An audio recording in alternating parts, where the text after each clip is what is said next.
everyone. Hello, Christy. How's it going? I have your paper, by the way.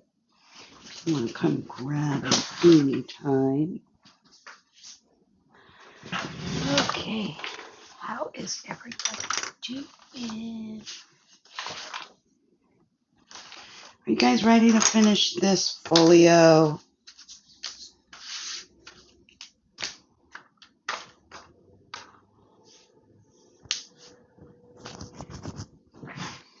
My Sunday is going okay so far.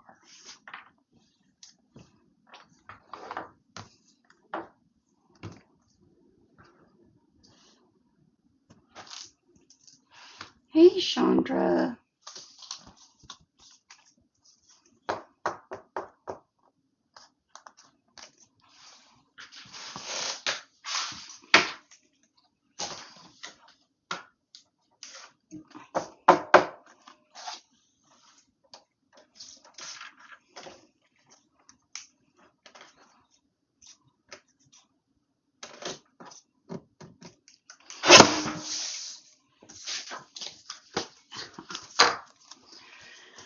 Okay.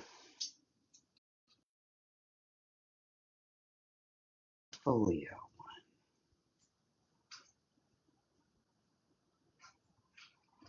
That is totally okay, Jenny, because I am doing the exact same thing.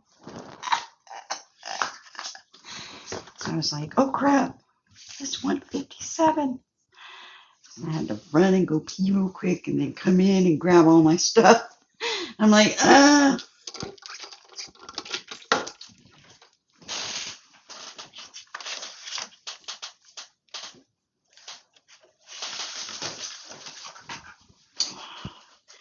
And I have to get the original one so I can look at it and see where I'm at.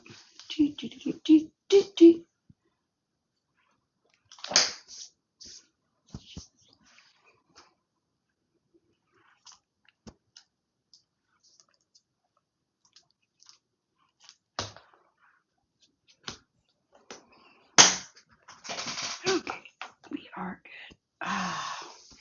Hey, Carrie. Hey, Tammy.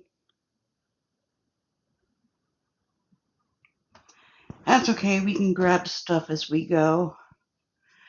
We're all a little off today. At least I am a little off today.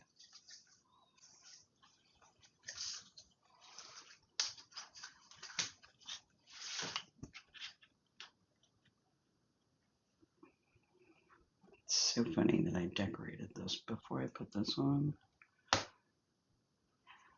This was supposed to happen after I put this on. And you know what? This has glitter on it. Maybe I should take it off and then decorate it after.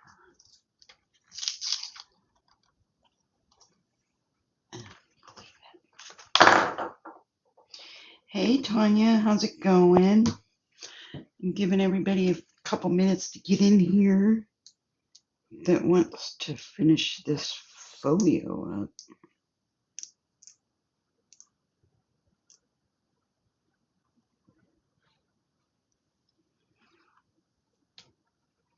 I am doing good, doing good.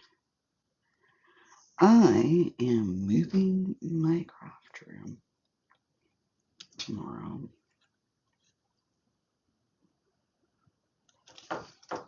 to the front room.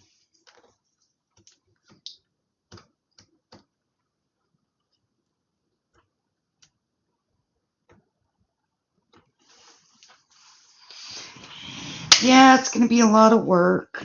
Catherine's going to come by at noon, around noon, and we're going to move all of that over here. Squeeze the mess to the front room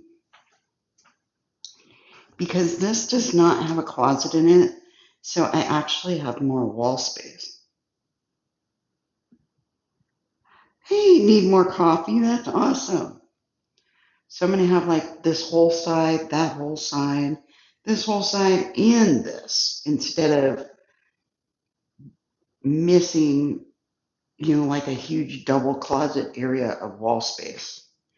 Plus, the lighting in here is so much brighter and happier. So my craft room's coming in here.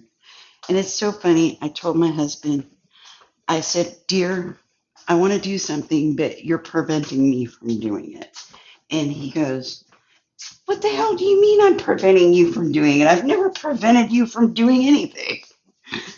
I said, I know, but I want to move my craft room. And when you come home and you watch TV, it is so loud, I have to turn or shut the door to the craft room, and everybody can still hear the TV, and it gets annoying. And I said, so if I want to move the craft room to the front room where I have better lighting and it's brighter and nicer up there, and move the exercise room into here, how are we going to fix that? And he goes, honey, you know that's what Bose headphones are for, right? And I was like, oh, you would do that for me? You would wear your Bose headphones so I can be online? Yes, dear, I would. So we're not going to hear the TV anymore.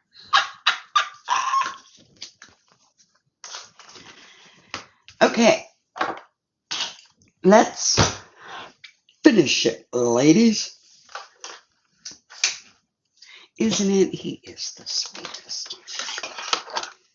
He was kind of irritated that I was like, you're preventing me from doing something. And he's like, what? No. Hey, Alicia's paper.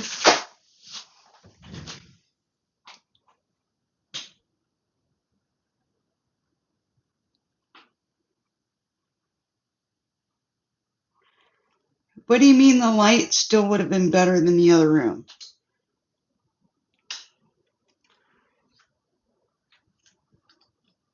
Hey, Pokey Creations. Oh no, the light up front in the front room is better than this one. That's why I want to move up to the front room. Yeah, it has better lighting up in the front.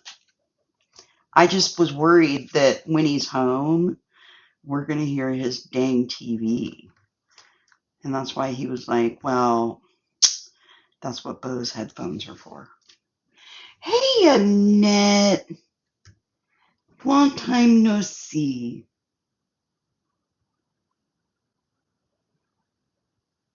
No. I'm moving my craft room from this room to the front room, and then putting all the exercise equipment into this room.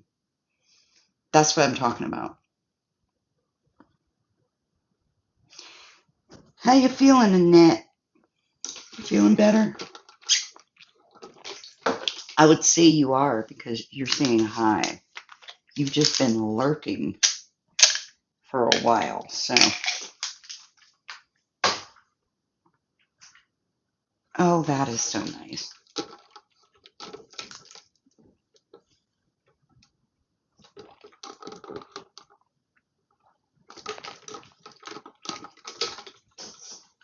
Oh, thank you, Alicia. Okay, for those of you that are doing the second part of this live tutorial, are you ready to begin?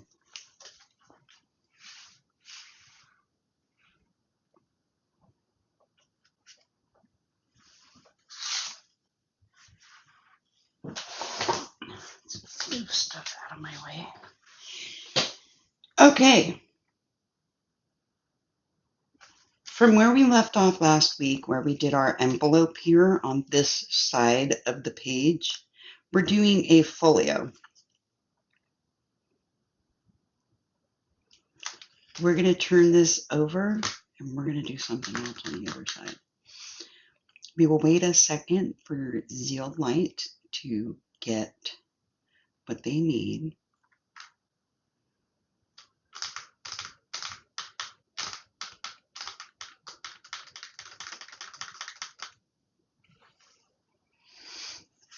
So we're making this, Alicia. We started it last week, and it is a folio that has a bunch of fun stuff in it. A bunch of pockets and stuff like that. And a writing pad in the back.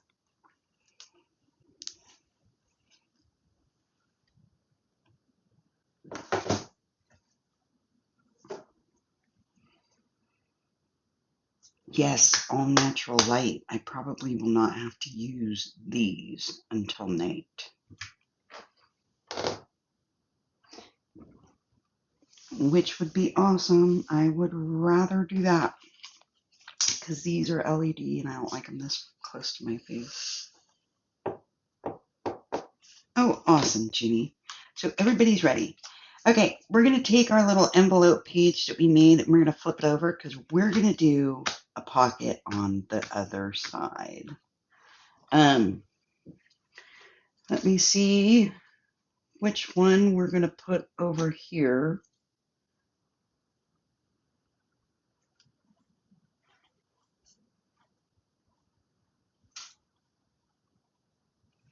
Okay.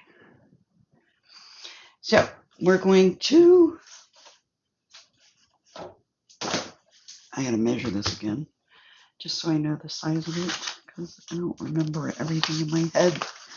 I wish I could do that still. It just doesn't happen. The older you get, the crappier brain works. Okay.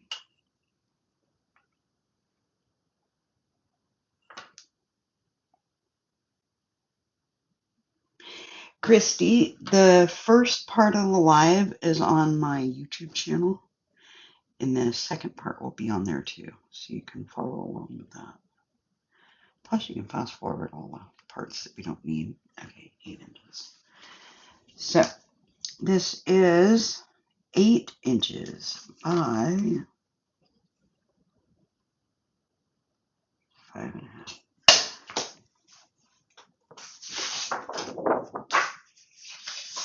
So, we are going to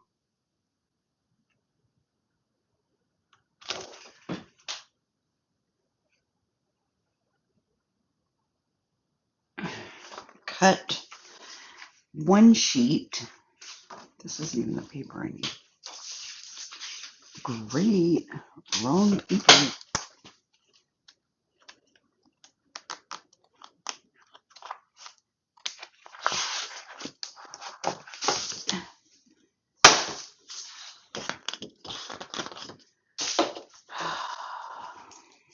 Sorry, guys. I did not wake up on the right side of the bed this morning. Okay, finally. Hey, Imponte, how's it going? So, this is 8 by 5.5. So, we are going to cut a sheet of paper down for this that is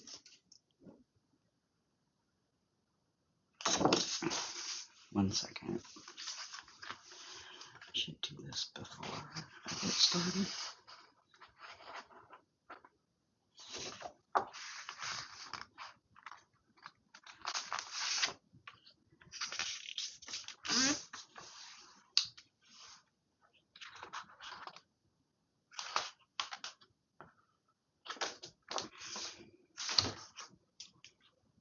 I'll tell you the size just a second.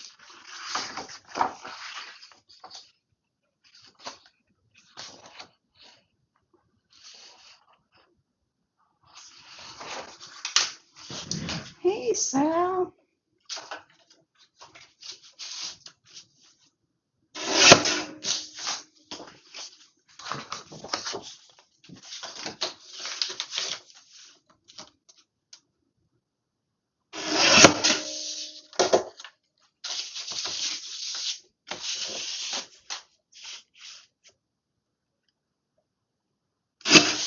Okay.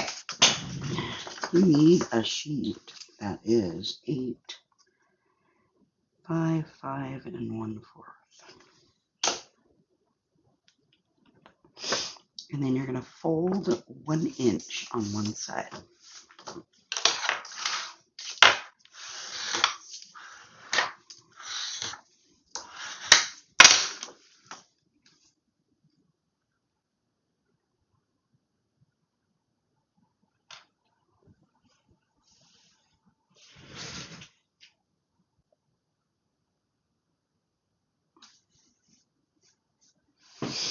8 by 5 1/4. And then you're going to fold, wait, just do 8 by 5 and fold 1 inch on this side. There, make it easier for you.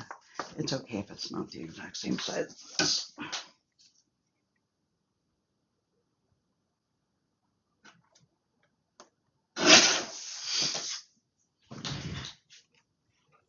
Hey, Crystal. I use, if you want cardstock, we decorate the cardstock after we do it. Bets, I use anywhere from 80 on up. This particular one, I believe, is 90.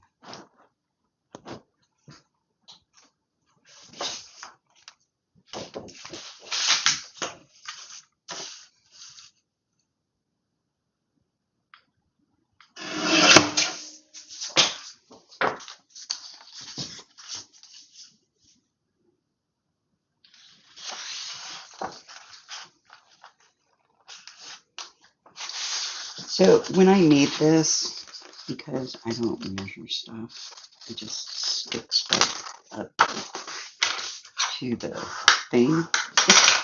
I just stick stuff on here and then I cut it. So it's harder to explain.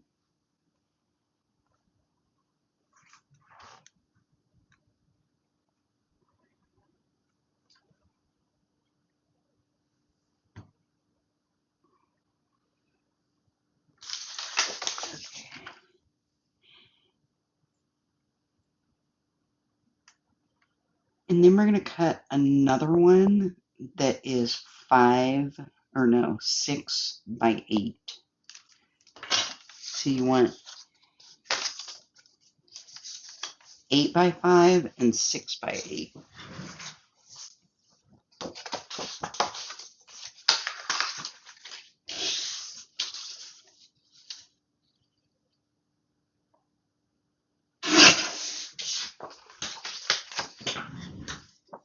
And that is your cardstock.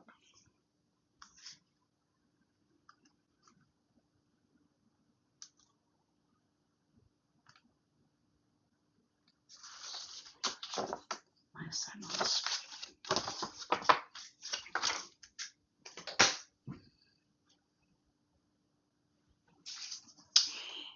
You want one of the sides of the long side. Doesn't matter if it's right or left because you can just flip it around.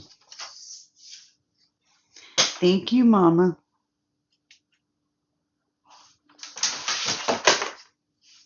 The long side, you're going to be folding 1 inch. Oh, I'm trying to get into the groove, guys. I'm trying to get into the groove.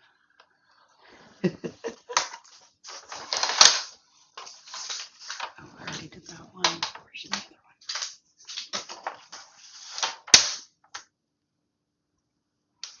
Hey, Pokey. What do you mean, what's the second prize? What was the first prize? I don't understand the question.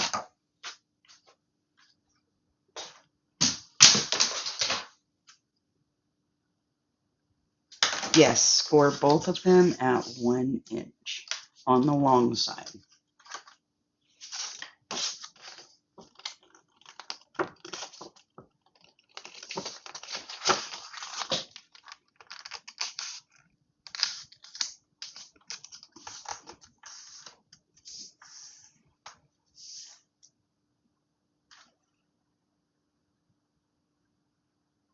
Oh,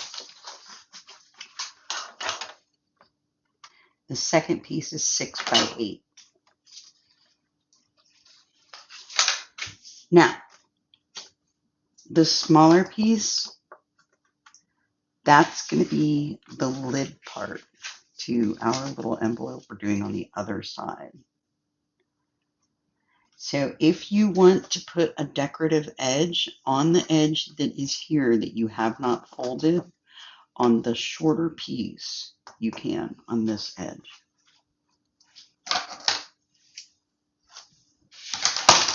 I like to use hat bots sometimes for those.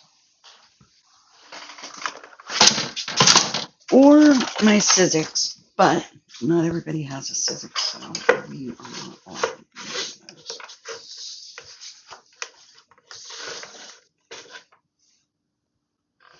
Hey, Kara.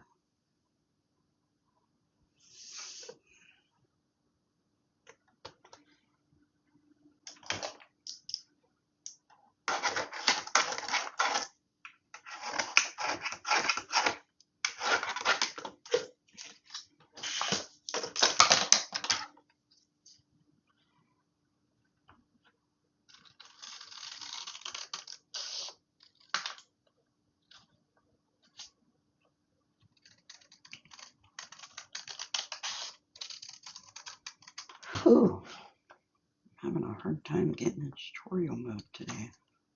I wonder why that is.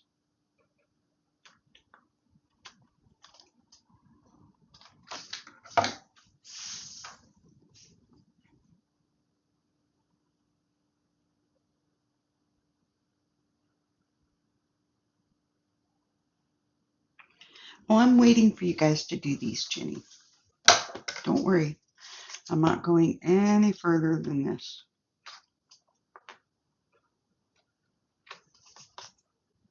So you have one sheet that is 8 by 5 of cardstock. One sheet of cardstock that is 8 by 6.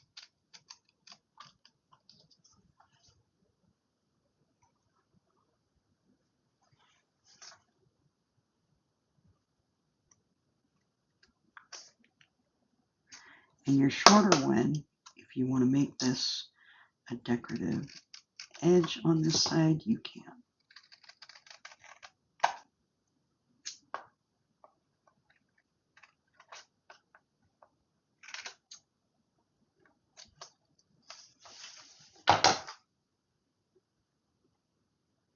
Yeah, the smaller one, you would make a decorative edge. It's going to be the lid that you're going to be opening.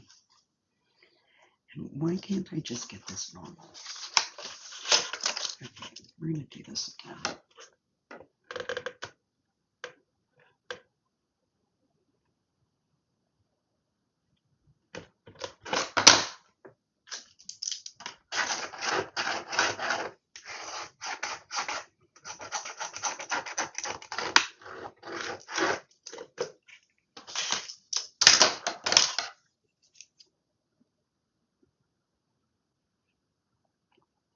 Yes, Shoni. Corky, we're doing the second part of the live tutorial that we started last week for the Folio that I thought I would finish last week, but did not because it was a lot. That's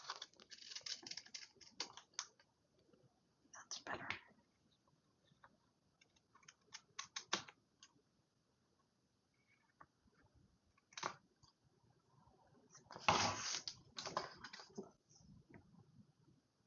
That looks way better.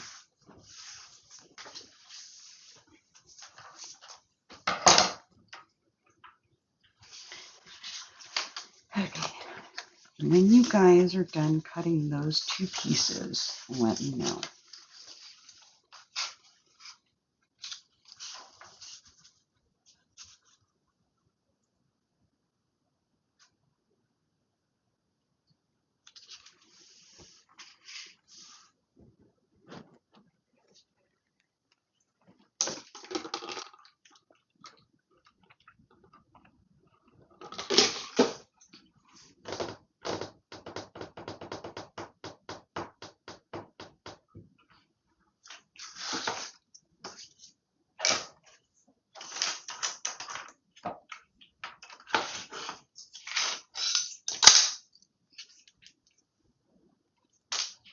Dun, dun, dun, dun, dun. I keep telling people to tell me when you're done. What I need to know is those that need more time. I don't know why. I did that last week too. And when you're done, let me know. No, I don't need everybody to tell me when you're done. I don't know why I keep saying that. I need to know the people who need more time.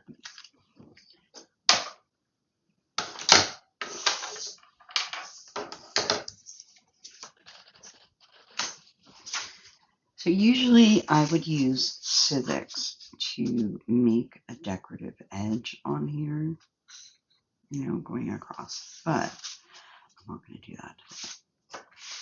So what we're going to do is we're going to take our larger piece, our 8x6 piece.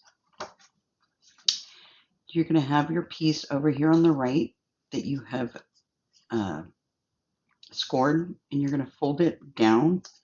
We're going to flip it over, and we're going to put glue on this side of it. Hey, Anthony. Ow, that was my funny bone. It wasn't that funny either.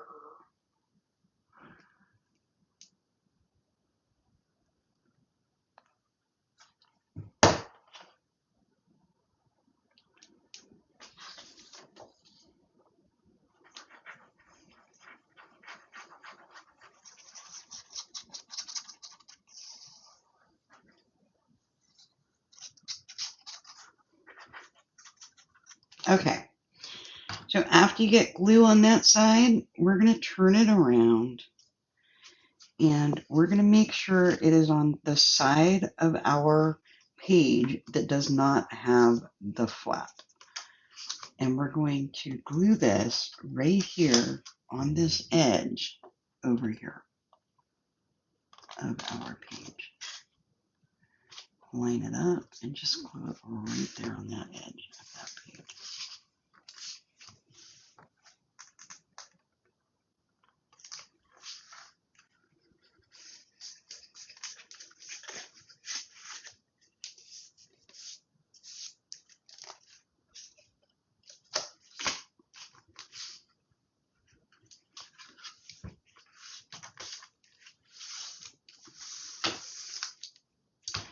And then you're going to open this up.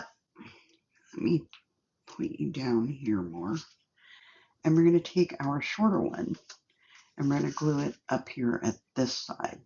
So make sure that your little fold is going behind it like this. You turn it and put glue on this side.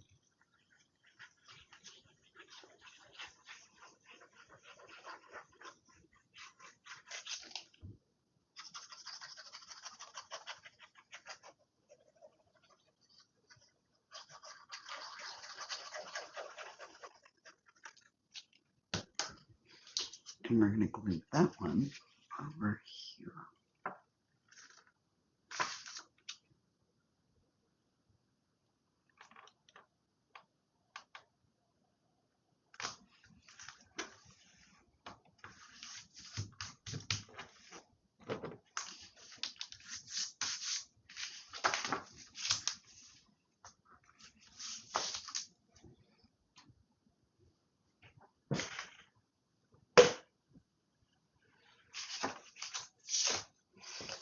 Now, on the inside, you're going to decorate the inside right here.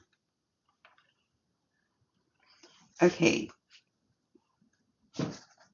Your paper, your big one, should look like this. You glue this side right here because you're going to glue it on right here on this side, your bigger one. So you have your flap like this. See where it's glued on right here? Your smaller one is going to be glued over here on this side, so you have your flap going down like that. Does that make sense?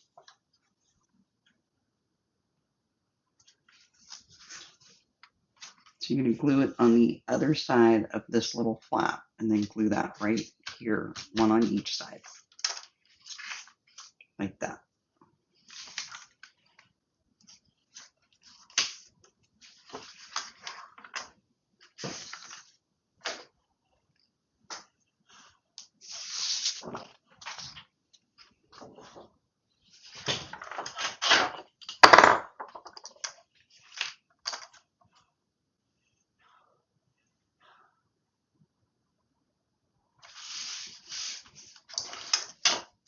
And you're going to take a pretty sheet of paper for decorating, and you're going to cut it down to 8 by 5 1/4.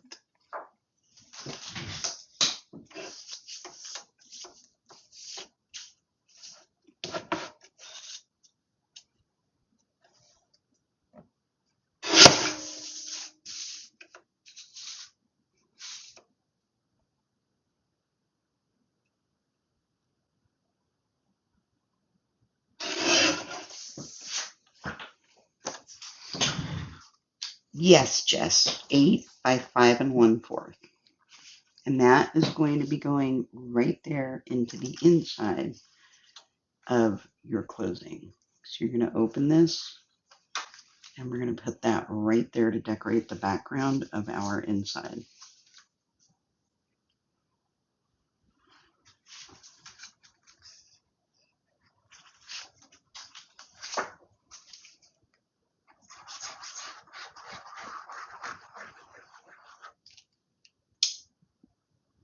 Eight by 5 1/4.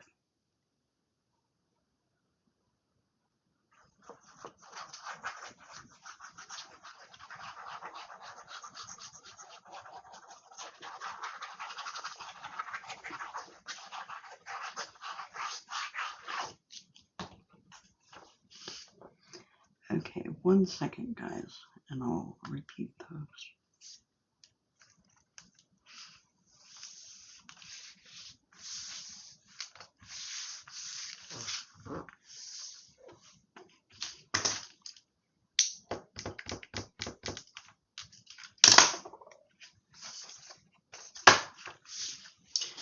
Okay, so your pieces should look like this, Jules, where you have your flat.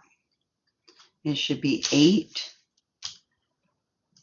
by 6 on this side, and you score 1 inch in, so you have your flap. You're going to hold it in front of you like this, so your flap is under. Turn it around and glue on this side. And then you're going to glue that right there on one side of your page. And then you're going to do the same thing with your smaller flap, except you want this one to open this way and this one to open this way. Does that make sense, Jules?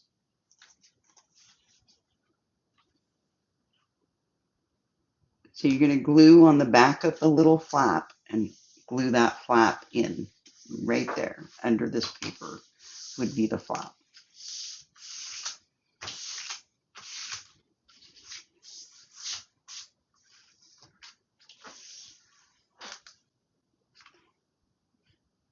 Jess, this middle piece is 8 by 5 1/4.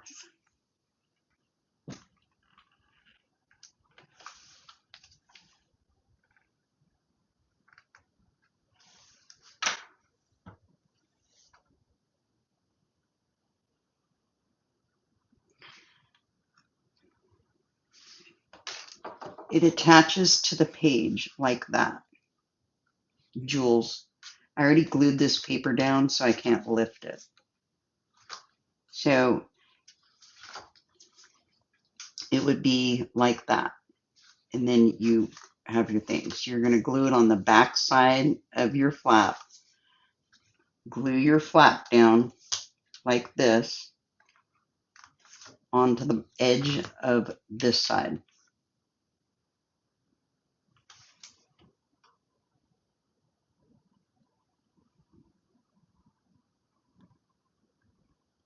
Thank you, JMO.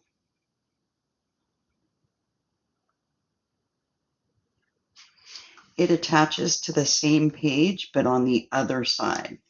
So the smaller flap is going to be like this on this side. So you're going to glue it on this back side and then glue it on the opposite side going this way. So that way you have your page that opens and closes.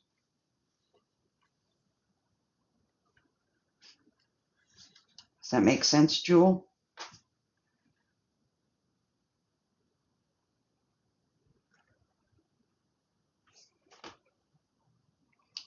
Thank you for the follow, Courtney.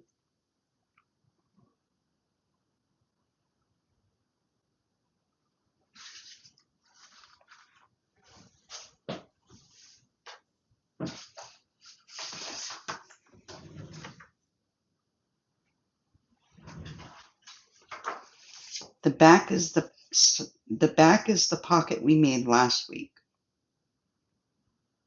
So you should have the page where you made the pocket last week.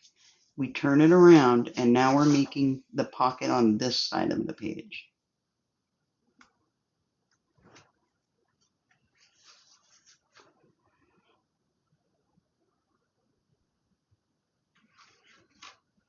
Thank you, Kim.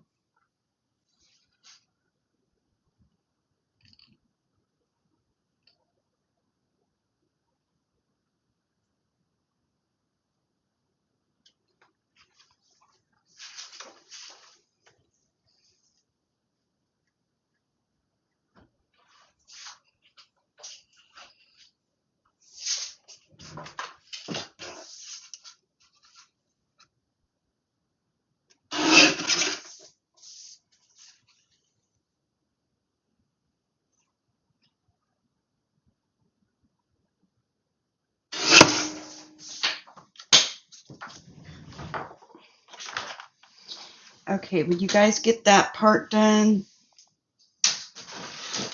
I will find out in a minute if anybody needs extra time.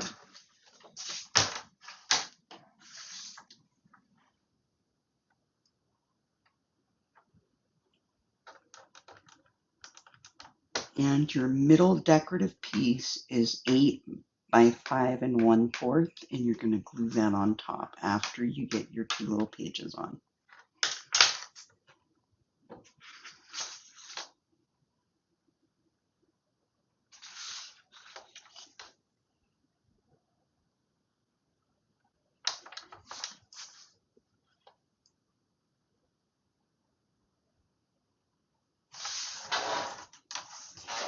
Hey, Palimpsest, how's it going?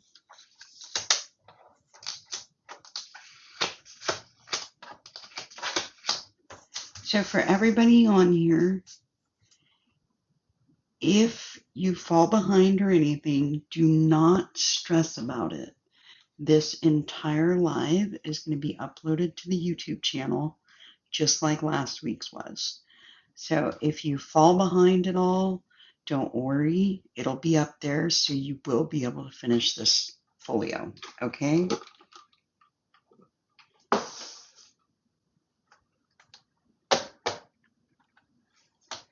Thank you, Bets. I have been told that a time or two. We all work at our own pace.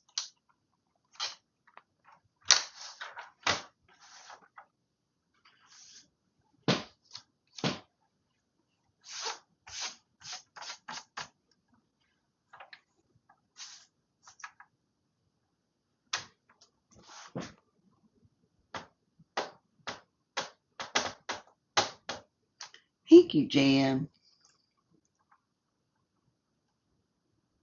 Thank you, Wendy, for the heart me.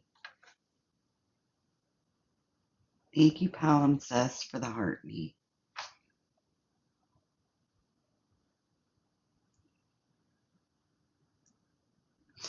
Jesslyn, the live from last week is on my YouTube channel. It should say live folio something. I can't remember, but it is on there. It is the last live folio that was posted on the YouTube channel. And it does everything up until the point of making this pocket on this side of the page. And then today is finishing up our pages and putting our paper in it. You're welcome.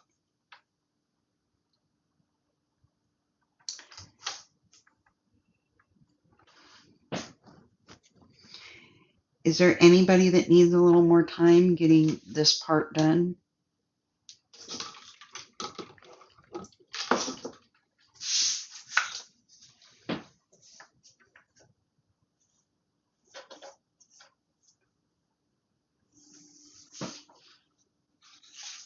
Okie dokie. Oh, somebody cut it wrong or something. I've done that many times. Like, oops, I folded that the wrong way or cut that the wrong way. Oops. Oh, you glued it wrong.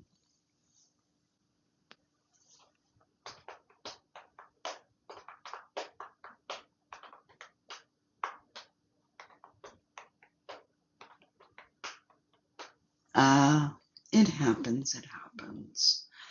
Uh-oh. We have a tragic accident back there. We cannot have that.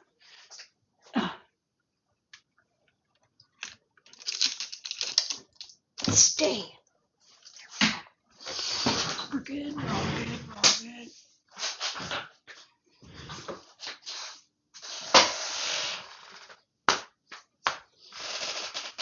Tomo River paper. What is that, Palimpsest? Please do share. Why are you trying? Sandy, you can't keep all the secrets to yourself. That's just rude.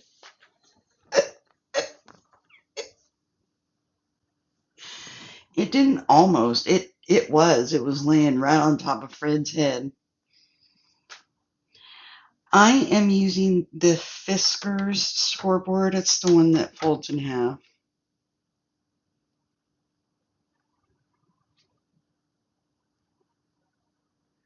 Oh, it must be really good paper.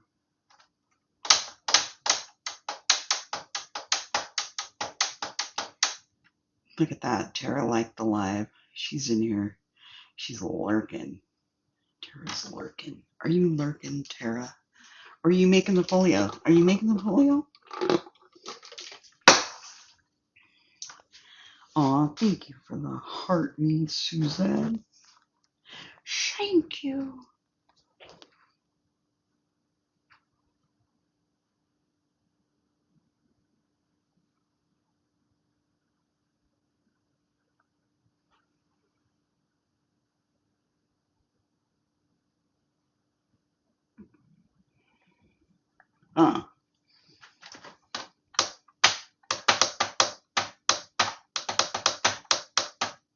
Thanks for the go popular, Anthony.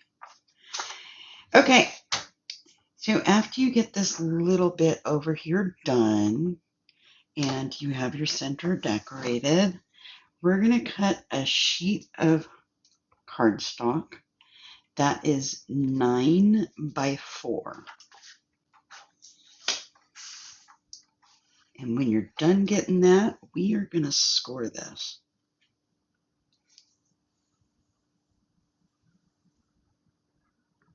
Thank you, Holly Hot Wheels. It is a beautiful day here.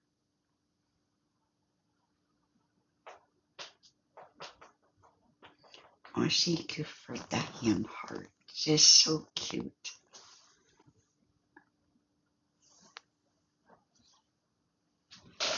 Again, that sheet of paper is 9 by 4.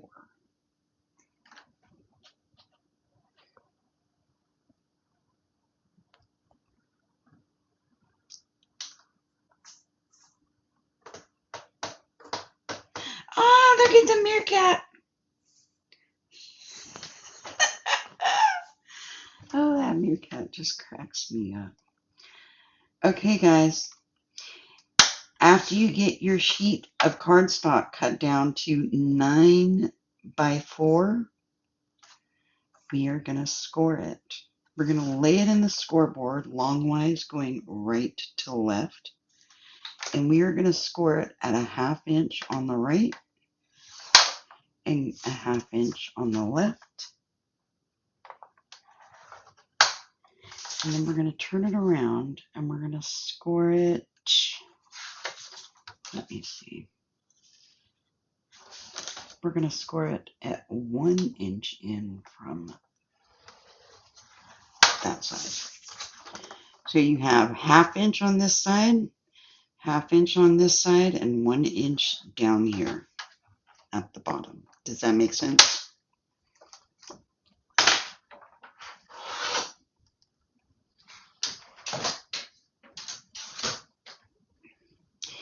Thank you, Holly. Oh my goodness, look at all the heart pops. So, oh my goodness. I've never got a galaxy before. That's so pretty. Thank you, Jan. Okay, sealed light.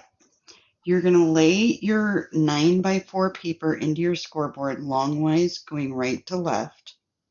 And you're going to score it at a 1/2 inch in on the right, a 1/2 inch in on the left, and then you're going to turn it and score it 1 inch in on one side. So you have 1 inch down here, 1/2 inch here, 1/2 inch here.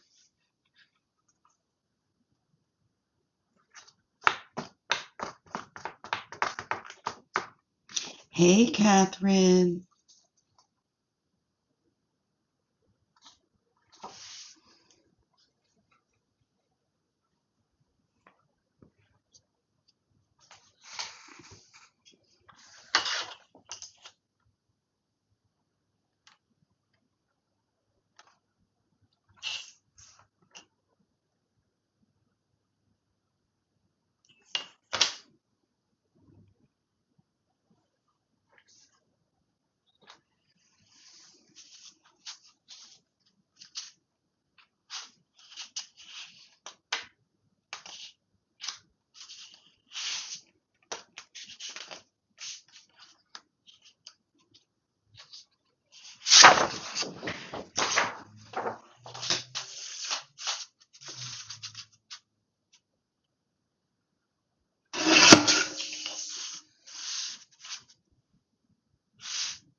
Okay. Is there anybody that does not have their paper cut and scored?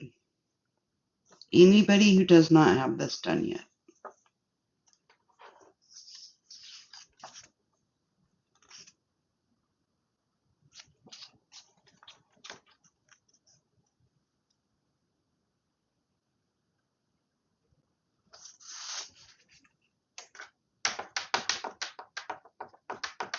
Okay.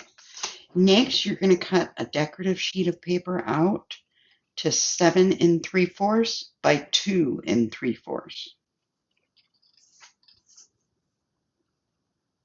Hey, Edith.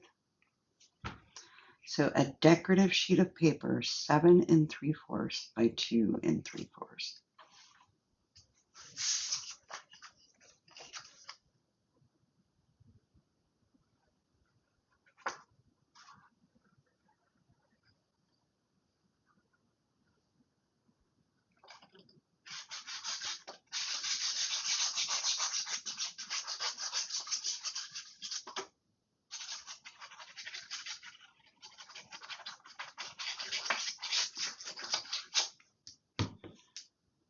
Oh, thank you, Laura.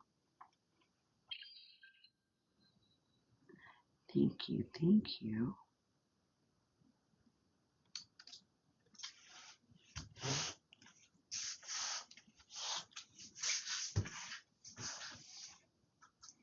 And when you get that done, your decorative sheet goes right there in between your score lines up at the top because you're going to be folding where your score lines are on all 3 sides.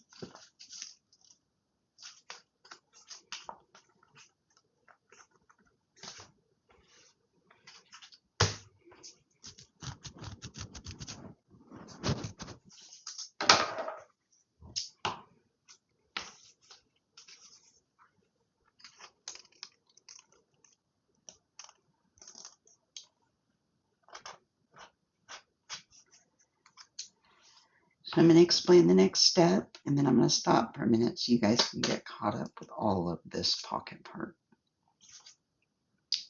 After you get your decorative paper put on, you're going to cut down here at the bottom, going up to the edge where those two score lines meet, turn, and go like that.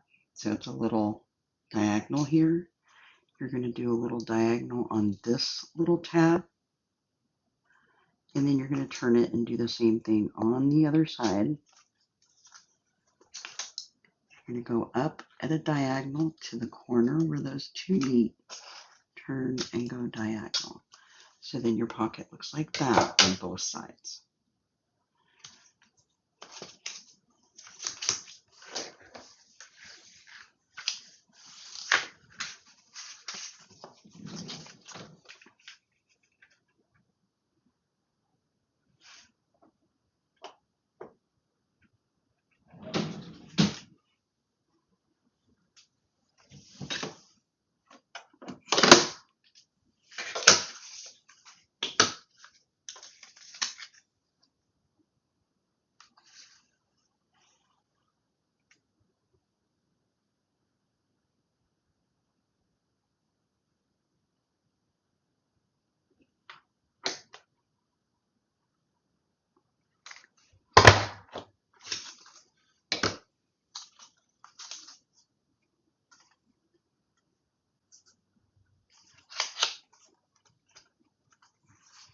So on the corners, after you glue your paper on, you're going to go diagonal from the bottom to where those two score lines meet in the corner, turn, and go diagonal out.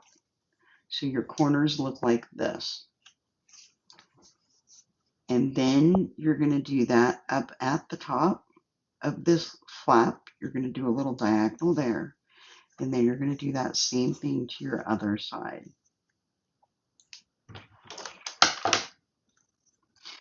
So this is, it's not a notch folder. This is called an envelope punch. And this is used for making envelopes, but you can also put little notches and around your corners with it. I think it's $9.99 on Amazon.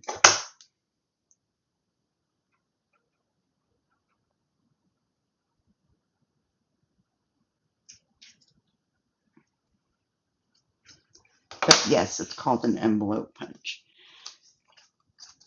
So after you get the edges cut, if you want to put a thumb notch here or a corner round, you can use a envelope punch. You can go in with a circle punch and do a little notch with a circle if you want to put a little notch in your pocket.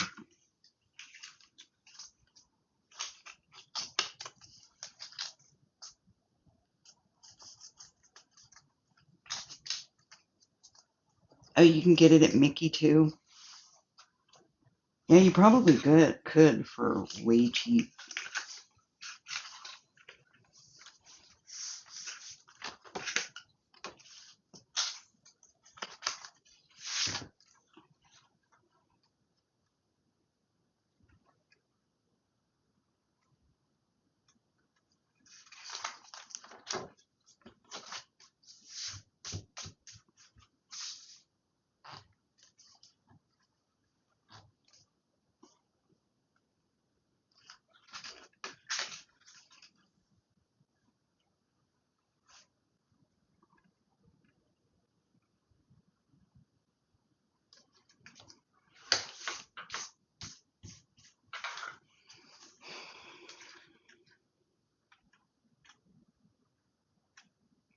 Tammy, it was 7 3/4 by 2 3/4, the decorative paper.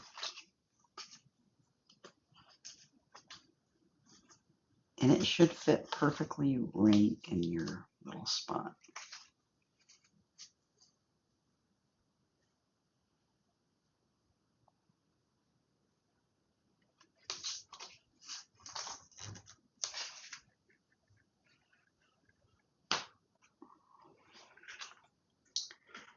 Probably should have used a different. Oh, that one is better. Dang it. Oh well, we're good. We're good. We're good. We're good.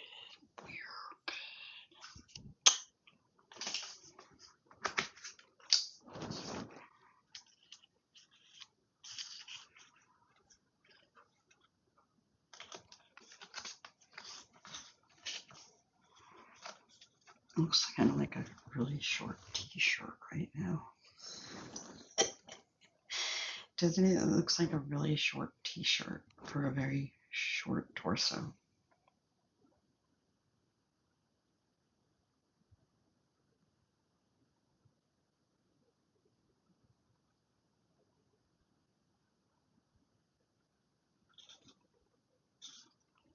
Um, I'm not quite sure, Edith, because I got all of those from somebody on the mini faces of the book that was getting rid of them.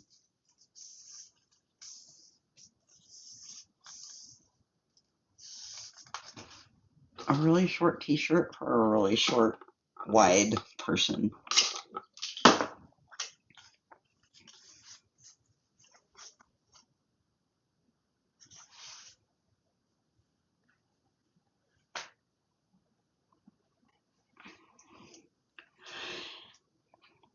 Is there anybody who has not caught up to this point? Who has not caught up to this point?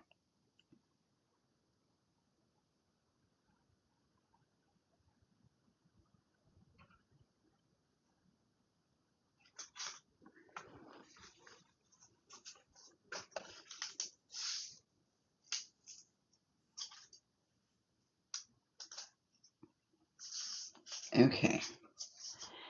So when you're done, you're going to be folding your little flaps back, and we're going to glue this little flap shut over here. We're going to glue that little flap shut over there, and then we're going to glue everywhere, all over the flaps only, not everywhere. I lied. Just the flaps. Only the flaps. If you glue anywhere else, you will cease to have a pocket. Ah.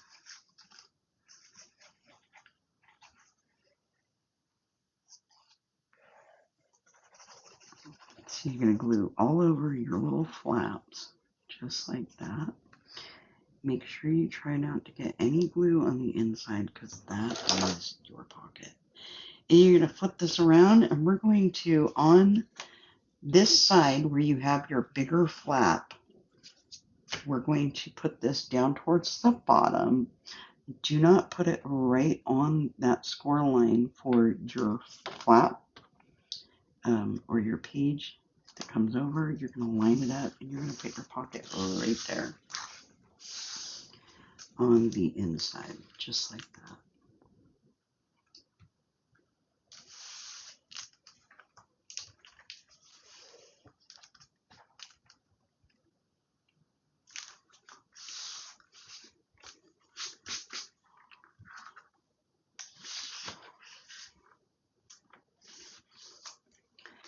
Now you have a pocket on the inside of this that we open up.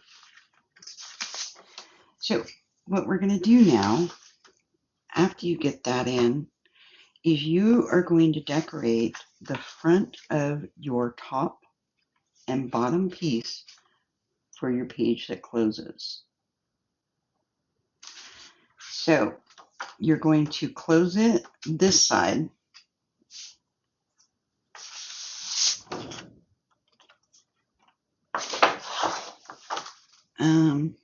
It is Tammy.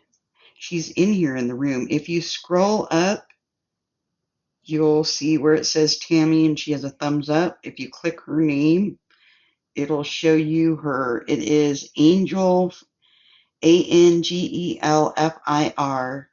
1965A.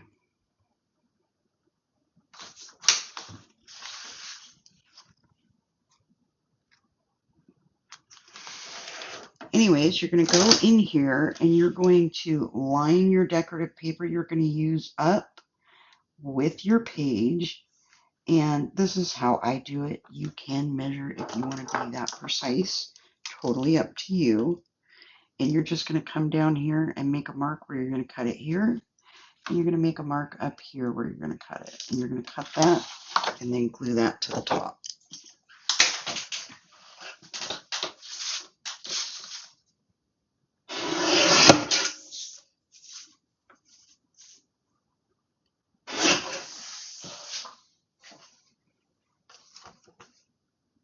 Awesome.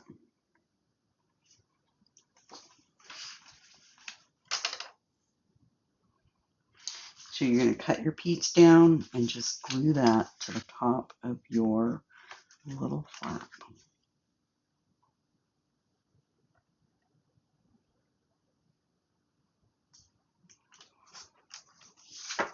Thank you for the follow, Memory.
When you're done doing that, you're going to do the same thing for the smaller flap. But for the smaller flap, you're going to do the front and the back. Do not do the back of the bigger flap yet. And an easy way to get the right size for your piece on the front is take your decorative paper and stick it underneath and then use that as a stencil and cut it around it. And then cut it just barely smaller going around so you can stick that right on the top.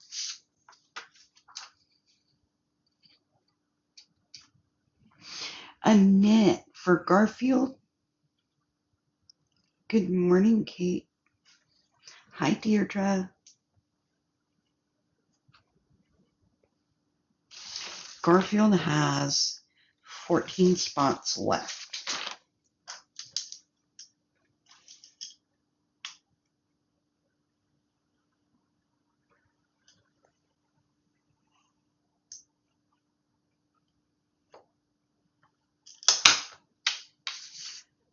And then you have your stencil. And you just cut around that. Right, kind of a little less than what you have here. You just kind of go around it. You know, just like a 1/16 of an inch away from the line on the inside. So you get it just slightly smaller.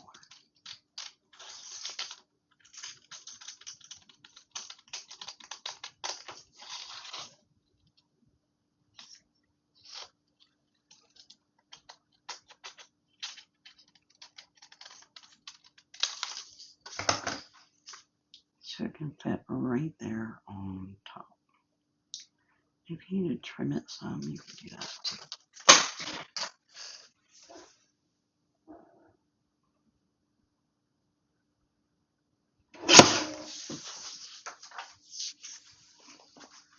Yes, there are 14 spots left for Garfield. Is there anybody in here who has not seen Garfield that would like to see Garfield? Garfield is up for a raffle.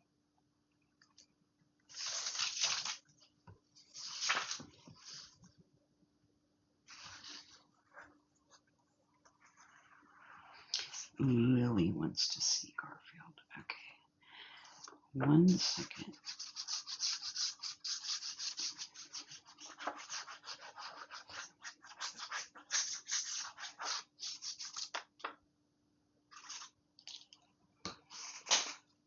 Let me glue this on and I'll show you Garfield.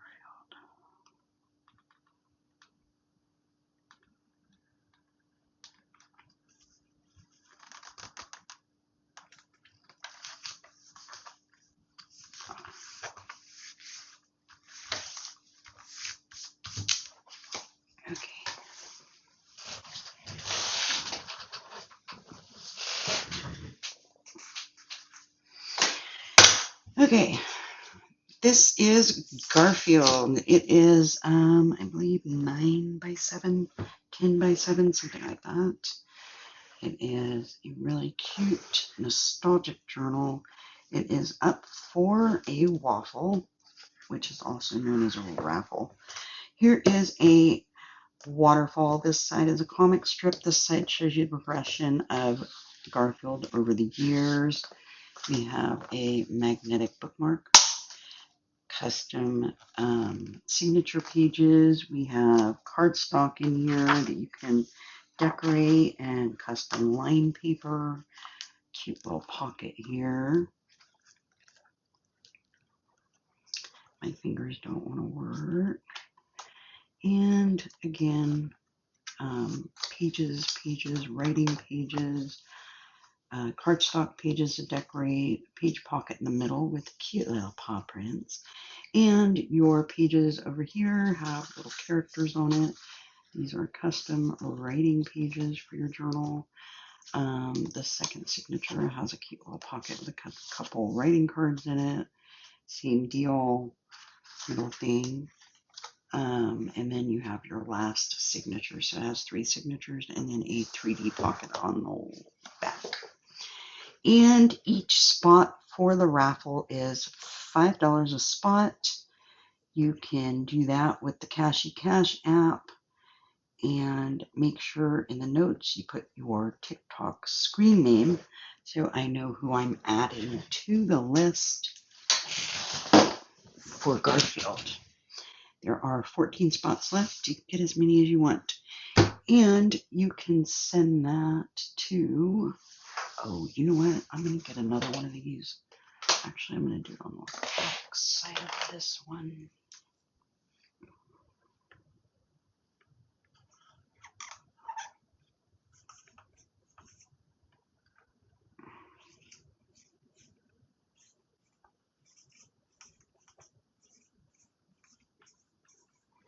There we go. I will always have that. There you go. Cash app. That is who you send it to. You just have to put your TikTok screen name so I know who I am putting down on here. So when, if you win, I can contact you if you're not on the live where I actually do that. But everybody that's on the list will get a notification in your email, or not your email, your private message here that tells you what day and time I'm going to be doing the raffle. And you can also do the PayPal, and we'll put that one on the other side. And the PayPal.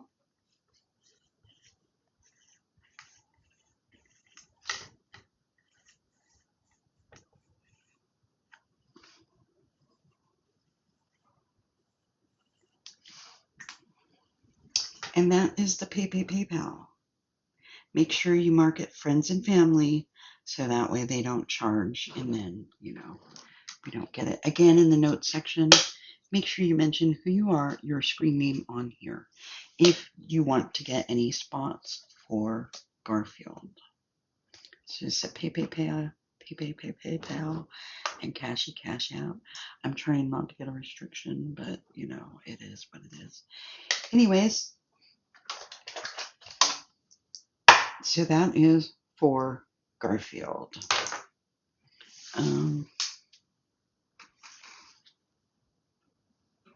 hold on one second.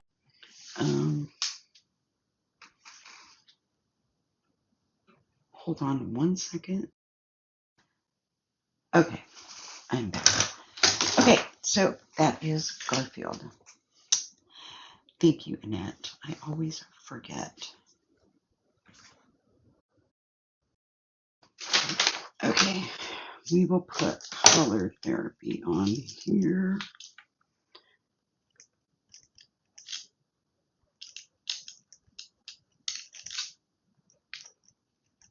With Bree, you got your spot on there. I will check the others when I get off of here and add those on. Anyways, okay, back to this. So you're going to decorate the front of your bigger opening, and then you're going to decorate the front and the back of your smaller opening. Awesome, Catherine.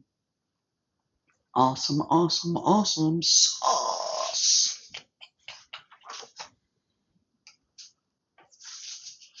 Let's see, what do I have to decorate?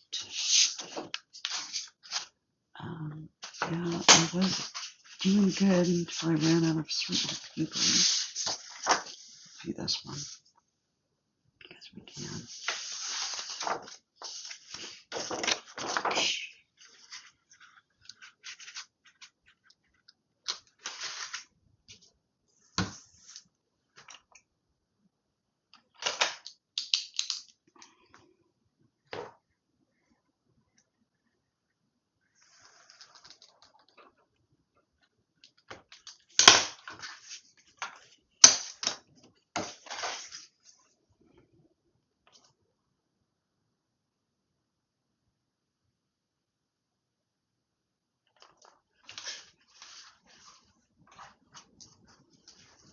Did you get that?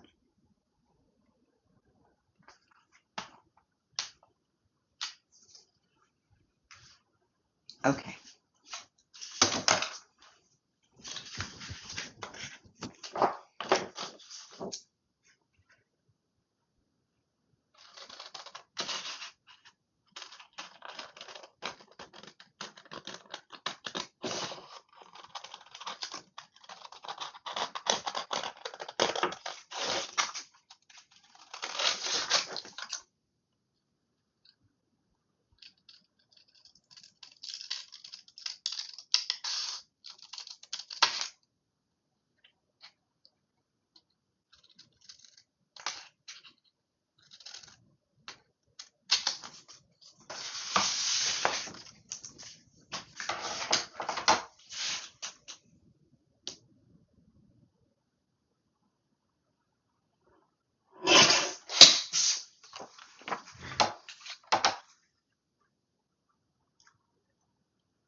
Is there anybody that's not caught up to here where you have your pages done and your inside and front of your smaller pocket is decorated?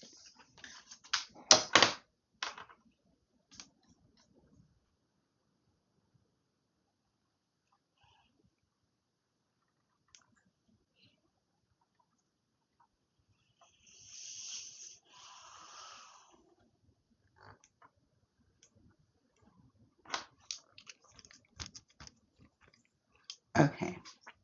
So when you are done doing that, you're going to find the center of your lid for this page, and you're just going to mark a little mark down there towards the bottom because we're going to put a grommet there. And then you're going to go straight down and you're going to mark another mark down here towards the bottom where we're going to put a brad. And then you're going to take a hole punch for the top part, for the size of grommet that you're going to be using there. And for the bottom, you're going to be using your book needle or your pokey tweezers, something that can poke a little small hole right there where you put a little mark. See, you can put your whole brad right there in that hole. You're just going to poke a hole just like that. And that's where we're putting the brad down there on the bottom.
Use a brad on the top part then, Jenny.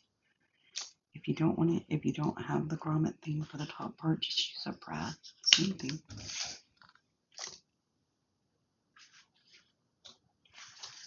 Why is that happening? Oh, that got squashed. It'll do the same thing.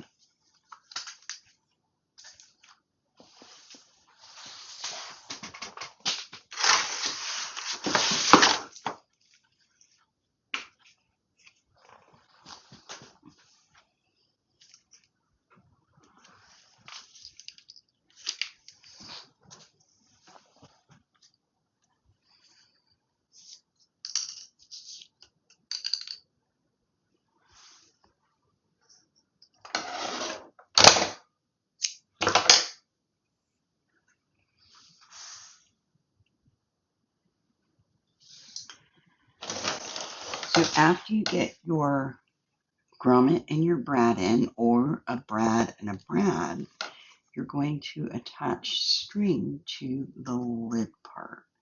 So if you have a grommet in here, you're going to put your string through, put your fingers through the loop, grab the other end, and then we're just going to tie that into a knot right there.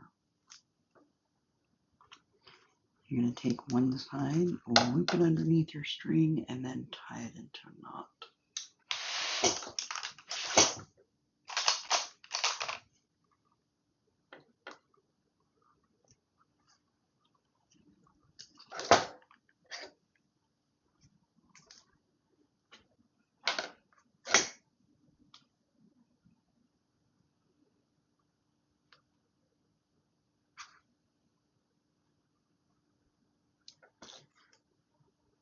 Oh, my fingers don't want to work today. My goodness. Get in there.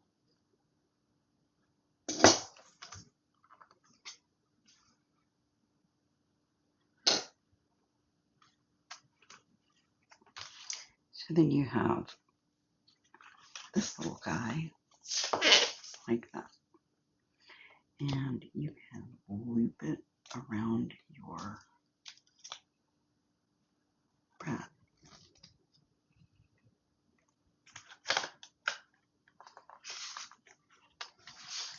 And then after you loop it a couple times, cut off one end. So then you have your little closure for this little page.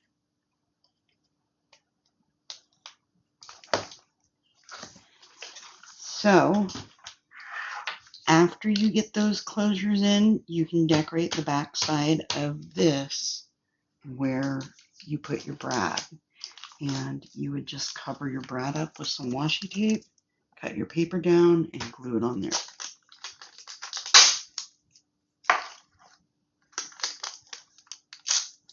And I will stop now so everybody can catch up to where I am at.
That is the second time I've hit my funny bone today.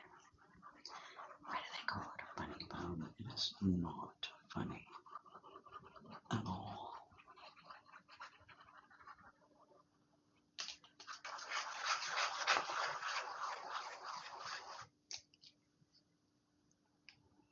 You got the geometry in.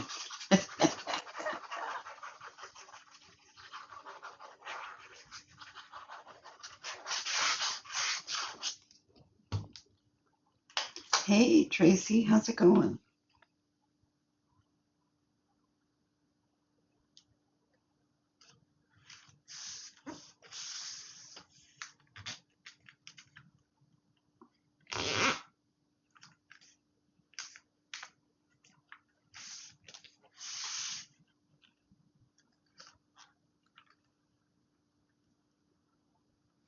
I am doing good, doing good. Just teaching the second part of this folio to everybody.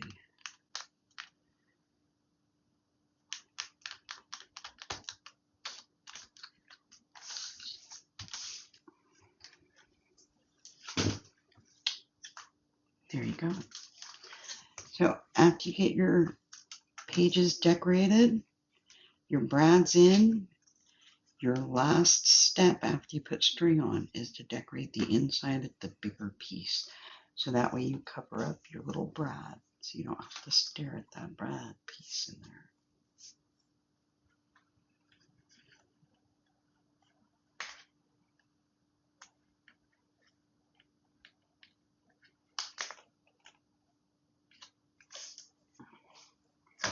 And now we have finished that page.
Is there anybody not ready to move on?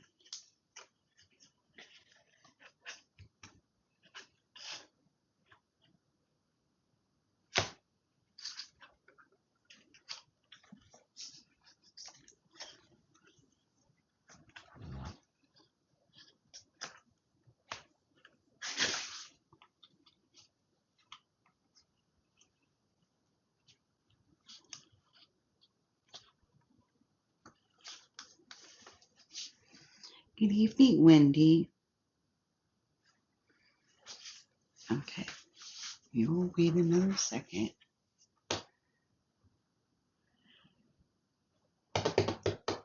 Thank you for the heart me, Wendy.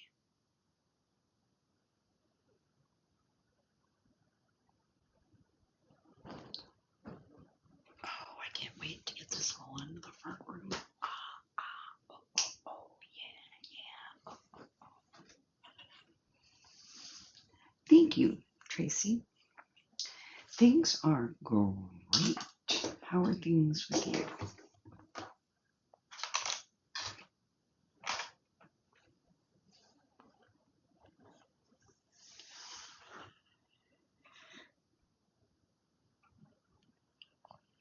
That's awesome.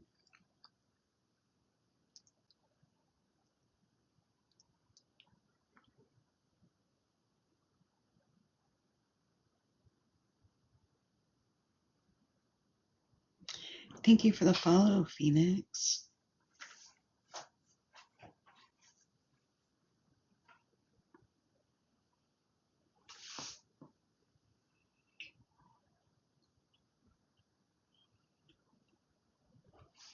Okay. When you get this all done and you've got everything done on your pockets and everything, Kim, I am using Barely Art Precision Craft Glue. You can find it in my showcase. I would recommend that you get the little 2-ounce bottle with the tip kit to try it out first. Try all the different glues, find your favorite. Everybody has their favorite. I can't say most people that have tried this end up saying it's their favorite. It doesn't smell, it's non-toxic, it does not warp your pages, it dries fast, dries clear, acid-free, photo-safe, all of that fun stuff. So when you're done getting your page done, you're going to take your little flappy here for your page, and we're going to push it over onto this. And we're going to glue this whole side of the flappy piece, and just the flappy piece. This glue also may seem pricey, but it goes a long ways, and it does not burp. Fabri-Tac burps all the time, and it wastes so much oil. And you want to get a good amount of glue on the back of this because this is going to glue our page in. I'm going to turn our book to face us so we can get it as straight as possible. We're going to glue this over here towards this side, our closing side. You don't want to glue it right on where it folds. I'm going to glue it right next to that. The page is right next to that and center it. This is going to be your guide for your next page, and then your next page is going to be your guide for your next one after that. And you're just going to push that down right there and glue it just like that.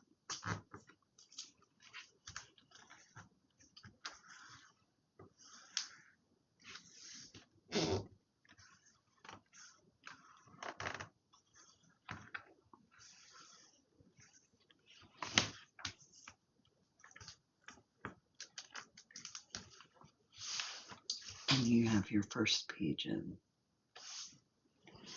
Why, thank you, Lala. Is that how you say that, Lala?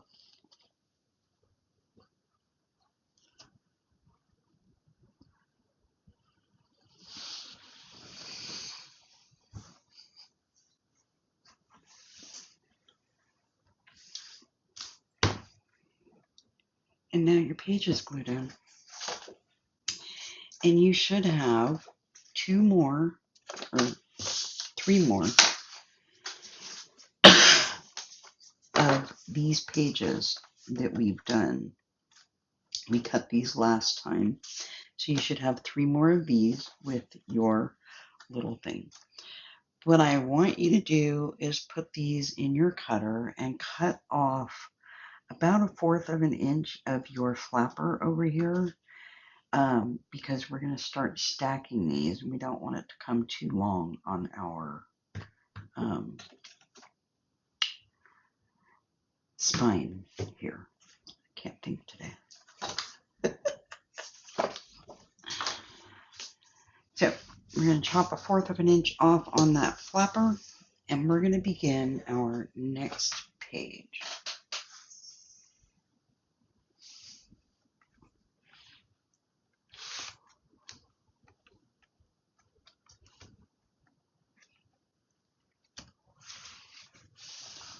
Let's see, what do I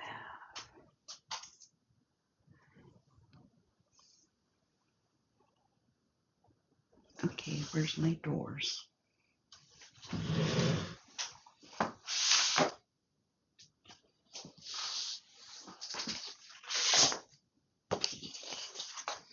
I must not have grabbed them off the printer. Yay for me. I printed them and forgot to grab them. So sorry. I could have sworn I grabbed them, but I did not. So we are going to do the page with the doors and the butterfly closure on it next. And that'll be a fun one.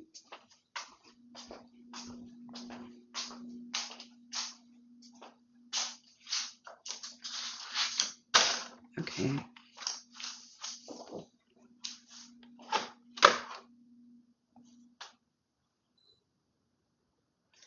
Printing completed. Already printed that. Where did I put it?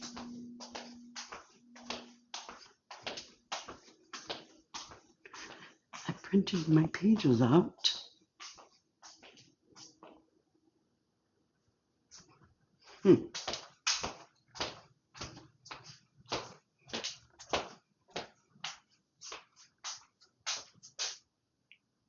Oh, there they are. They were sitting right next to me the whole time. I'm such a dork. The doggos are sleeping behind me.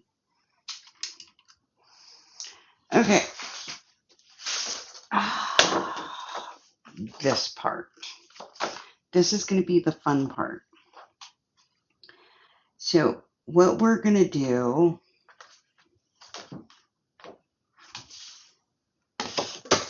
not that the rest of it isn't fun, which it is, We're going to get another sheet of cardstock and cut that down to 8 inches. Your base colored cardstock. So I'm using black.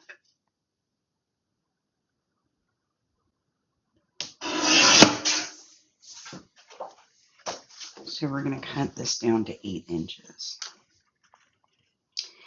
And what I like to do is this, and this is a super easy way of figuring things out. I know some people have to have measurements 8 by 12. So you should be using 12-inch cardstock for this to get the right measurements for everything.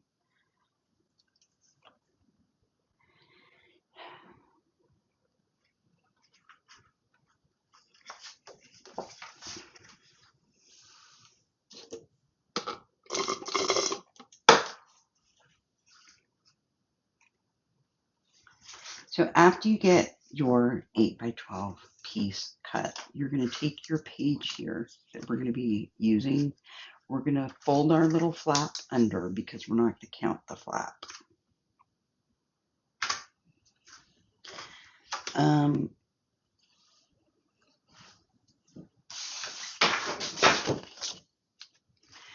The butterfly can be anywhere from 2 inches to 3 inches. It depends on how big you make it. And it's just going to be used as a closure for our doors. So I'll show you how to do that. And if you did not get doors printed out, don't worry. You can use your decorative paper as your doors, okay? And we're going to put little brads on it so they look like door handles. So it'll be really, really cute no matter what. Anyways, you're going to take your 8 by 12 sheet and we're going to set it right on top of our other paper. So we have just a little bit sticking out the bottom so we can see it. And we want to kind of center our 12 by 12 sheet. And it's okay if it's not perfect because all we're going to do is come in and where is my pencil? There it is. We're going to come in and we're going to just mark it about an inch away from the edge of our main paper underneath. So we're going to mark it about an inch there on the right and an inch here on the right away from our paper.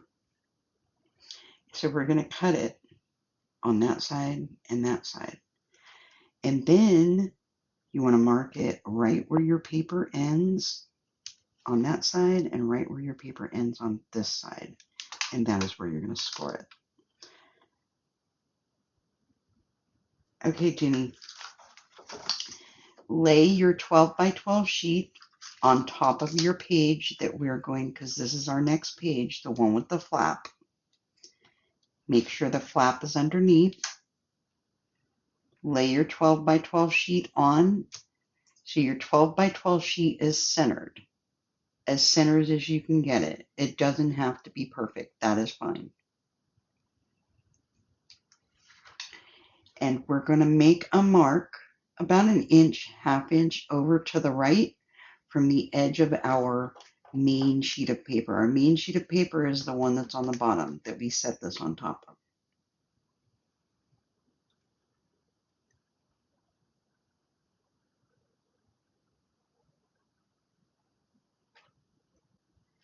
Because you have it right on top of it, right?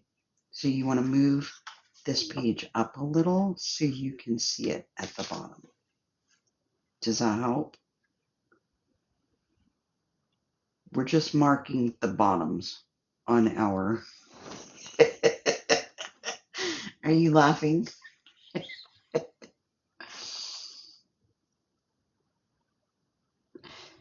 Yeah, quit hiding your paper. Anyways, you're going to mark an inch over on this side, an inch over on this side, away from this sheet. And then you're going to mark right where your sheet ends on the right and the left. So like right at your sheet. So you're going to cut it at the farthest lines over here, and then I'll show you what else we're going to do, okay?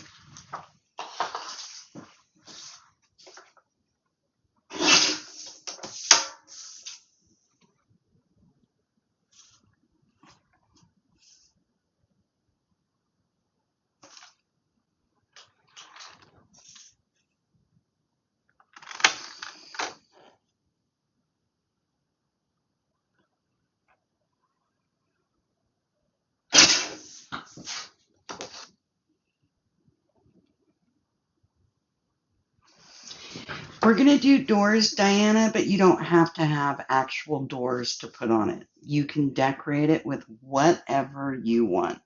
The doors are an option.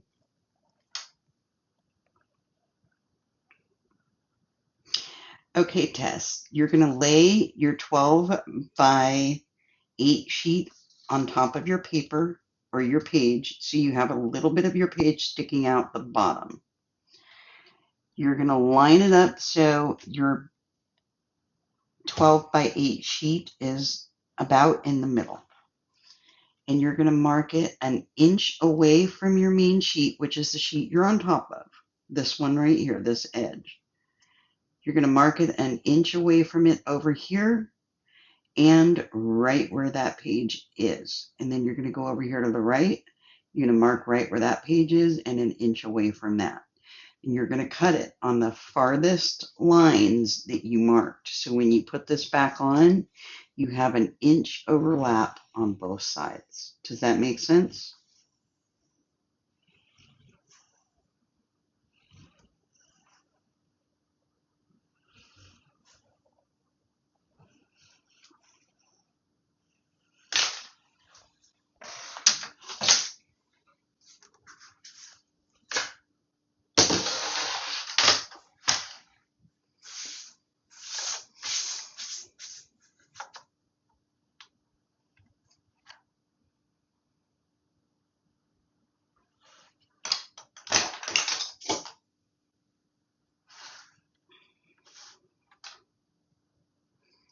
Make sure you mark where your page ends at as well, but cut it at the farthest lines.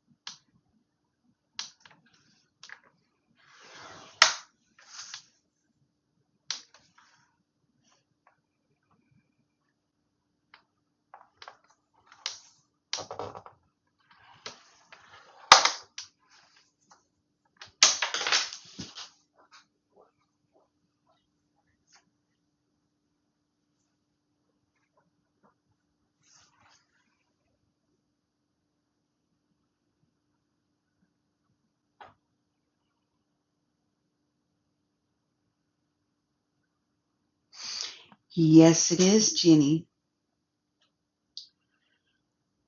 When you say you pre-made your doors, did you pre-make the doors themselves or the flaps that we're going to be gluing the doors on?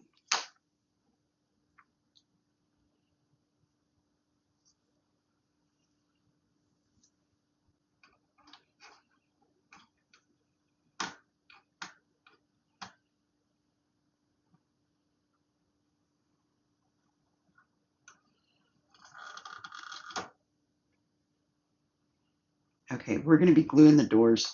What sides did you cut your doors down to?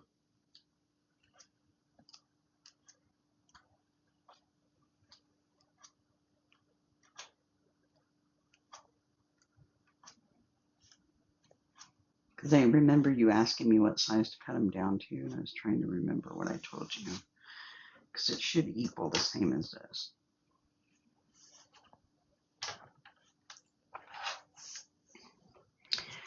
Actually, let me see.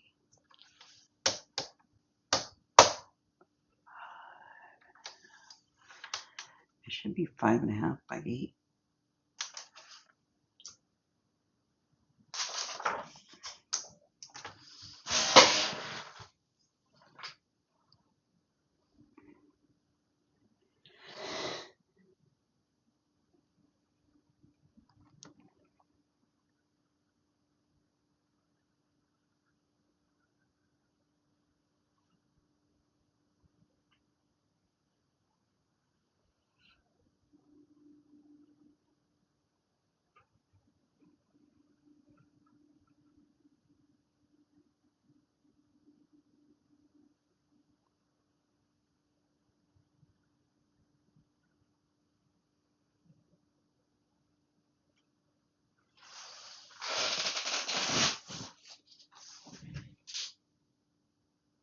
Okay, so you have 2 3/4 on one side, 2 3/4 on the other side for your doors.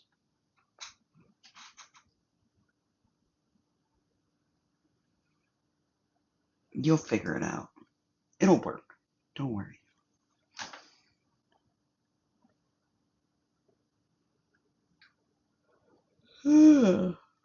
Okay, so after you get this sheet cut on the outer sides and you have your 2 little lines where your main page ends and begins, so your main page fits just like that, we're going to line our sheet up into our scoreboard, longwise up and down, and you are going to score it on your 2 lines where that little line is that you've marked. You're going to score it there, and you're going to score it on the other side.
If you have a door, you don't have to do this step.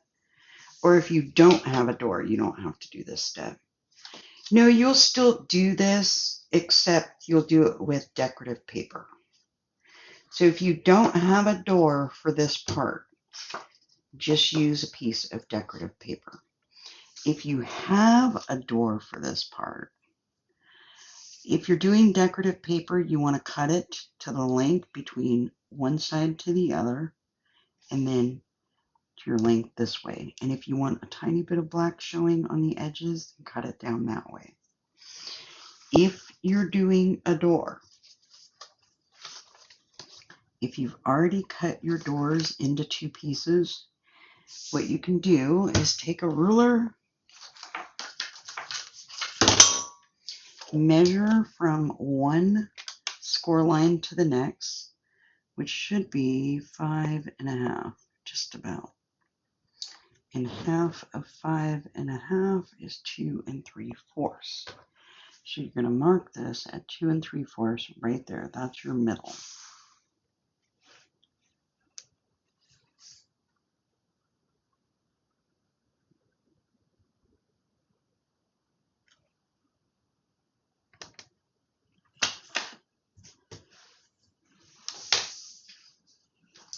So after you have your middle on this sheet that you've made, you're going to take your doors or your decorative paper. You're going to put your decorative paper down, mark your middle, and then slice it right down the middle where you marked it. if you're with your decorative paper. With your doors, you want to line up the middle of your door so you know where you're cutting it. So I want this door to open because it's got a handle over here, so I don't want it to look funny when I go to cut it. I think I'm going to cut it over all of it. I think this door actually opens from going into the house rather than out. I got the wrong door, guys. That sucks, but that's okay. I'll live. Anyways, you're going to line it up. You're going to mark your doors where you're going to cut it in the middle. And if you have to trim anything off on the edges, you're going to trim it off right before your score line. So you just mark where you need to trim some of your door down. So I'm going to trim this side, and then I'm going to glue my doors right there, and then I will cut it straight down the middle. If you have already cut your doors, you can just glue them side by side on your sheet there after you do trimming, if you need any trimming, because you're going to fit these right here in the middle, just like that. And here's the list of everything we needed. Oh wait, no, this is a game that we were playing. I think this was bingo.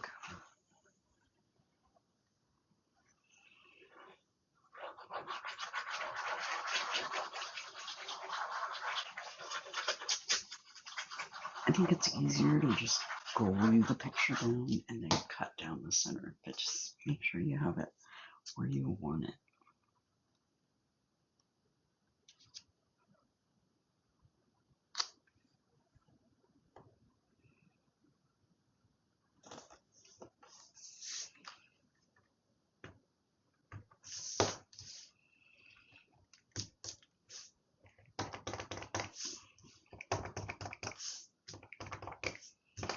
If you have to erase anything, you go through and erase any marks. And so you should have your doors right in the middle, or your decorative paper. And you can fold your little flaps on the sides.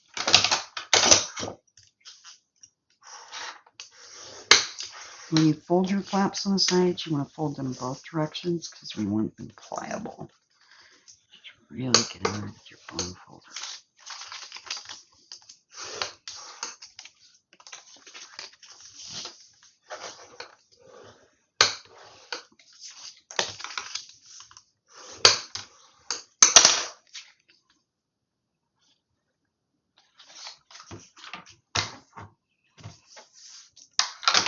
Now, after you have them on there, you're going to find your center point that you made and cut straight down the middle.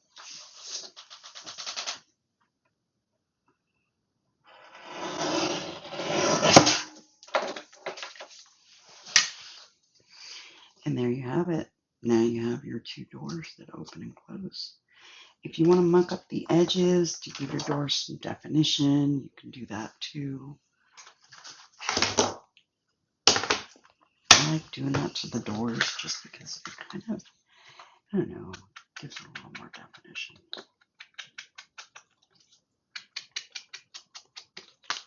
Just on the outer edge.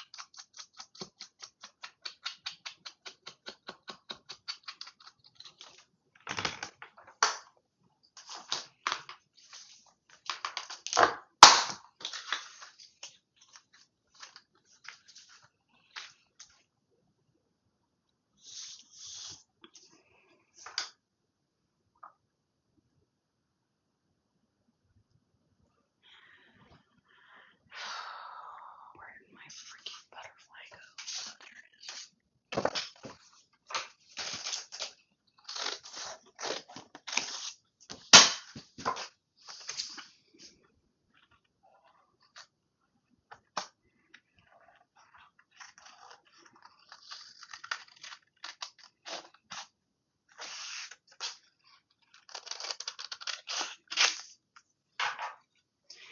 Now, if you're doing the butterfly closure for this one, you'll want to cut your butterfly out. If your butterfly is on regular paper, you will glue it to cardstock before you cut it all the way out, and then cut it out. And that way your butterfly has a little more strength to it, so it will work the way that you want it.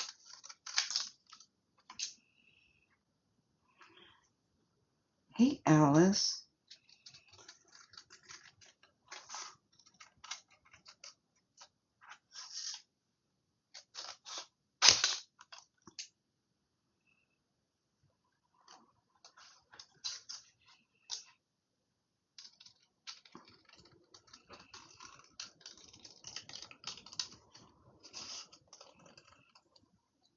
Now, our butterfly is going to be something that we put in afterwards, because we have to mark where our butterfly is going to be going.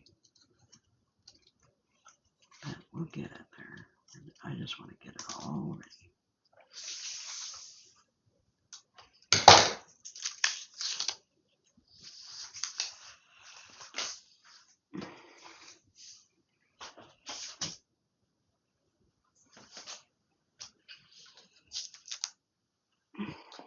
This is the original.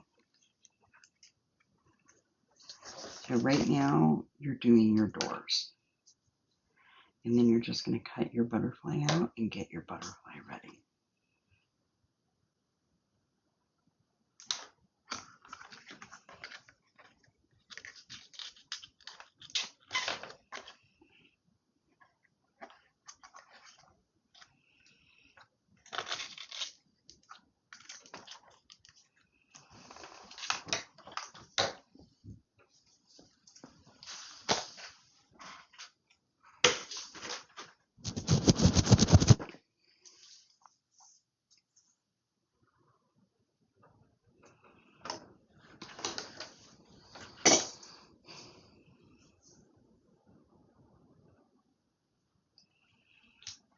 So right now, all we have, Chandra, is our doors done.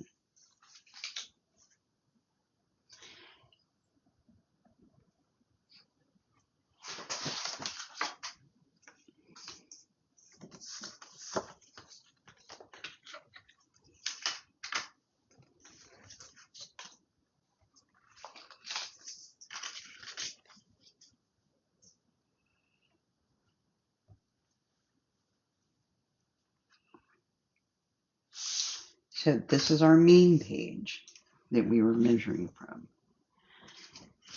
After you get your doors done, we're going to glue these to our main page. So you remember your main page has your little flap on it. You're going to put your flap underneath because we don't need that. You're going to take your right side of your door, and your flap should be on your right side of the door like this. We're going to fold it under, turn it, and glue on that side.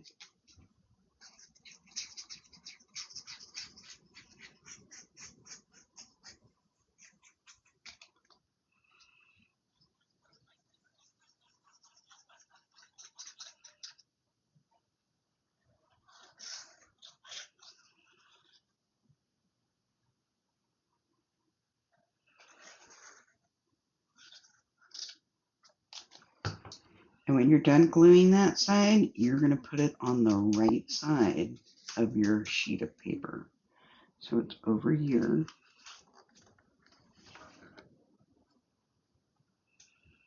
Line it up with your paper and glue it right there like that. So it is another flappy flap. That makes sense? And then you're going to do the same thing with the left side. Glue that down so it opens like this.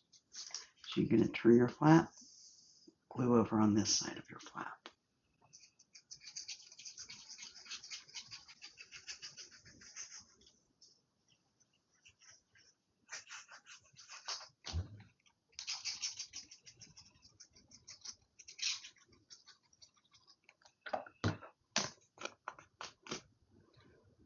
And we're going to glue this one over on this side.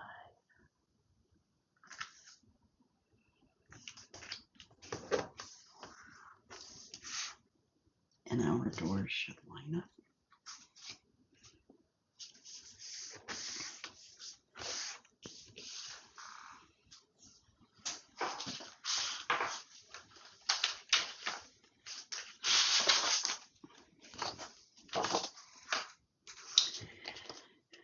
So after you get that done, whatever picture you picked to go on the inside, or decorative paper, or whatever you wanted to put on the inside, you are going to cut that down or size it up, set it on the inside, open your doors, set it on the inside, mark where you want to cut if you need to cut that picture.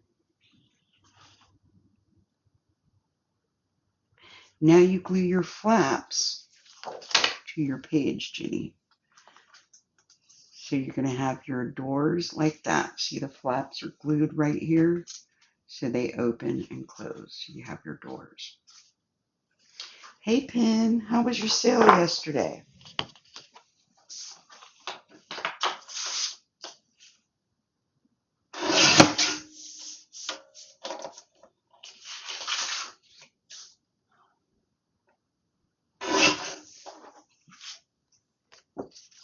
It was amazing. That's awesome. Did you find a bunch of stuff to get from others? Or were you just trying to get rid of your own stuff? Hey, my crafty creations.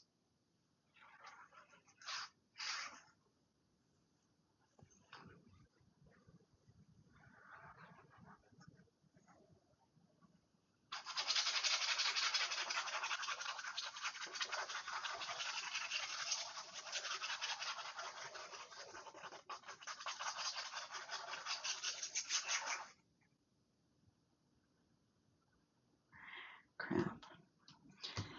I can't glue that yet. I gotta put my freaking butterfly on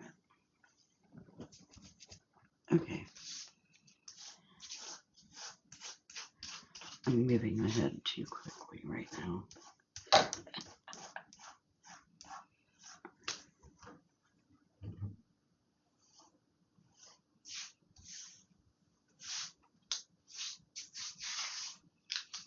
Ooh, Winnie the Pooh fabric. Okay, after you cut your piece down, do not glue it anywhere. I almost forgot. We have to affix our butterfly to this piece with a brad.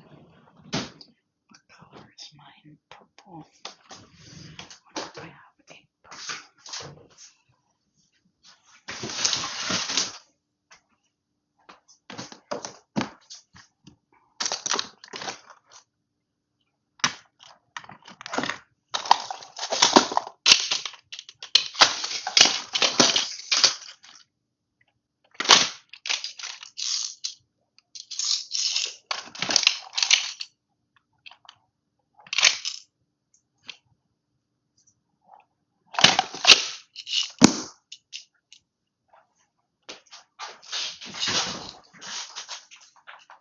Okay. So, after you get your doors glued on like this,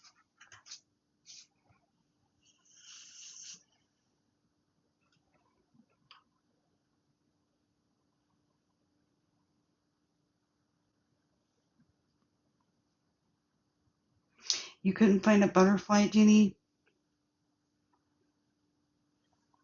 I'm trying to think what you could use. If you want, Ginny, you can just put a brad on one side and a brad on the other. So it would be door handles on your doors, and then just put a piece of string on it so that ties it shut instead of the closure that we're going to do. So that'll work for you.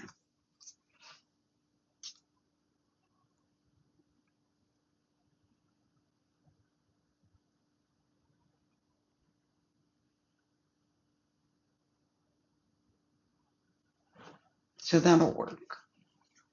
Gotta improvise sometimes because we're ladies here. Anyways, so what we're going to do now is you're going to take your butterfly that you're going to be using, and I am going to fold these wings. You're going to fold your wings so they're kind of flat. And the reason we're going to do that is because we're going to put our butterfly on like this so it's holding our door shut. But with the wings up, we need to face this so our right door opens. And we're going to hold it there, and we're going to mark a little line on the right side of the butterfly and a little line on the left side of the butterfly. And then you're going to, right between that, you're going to outline the little body of the butterfly on the bottom. I know it might be a little hard to see what I'm doing right here, but I'll show you in a second. So basically what you're doing is you're marking where we're going to cut. So I have the body of the butterfly here.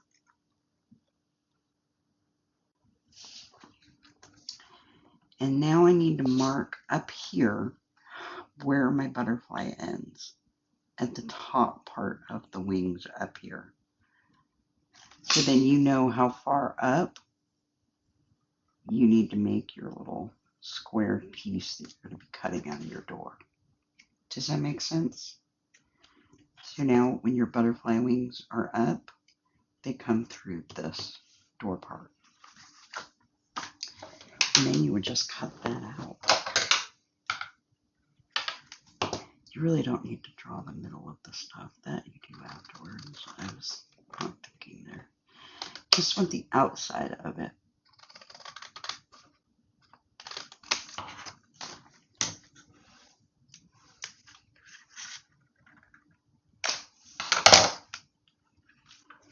So then you have a little notch out of your door like that.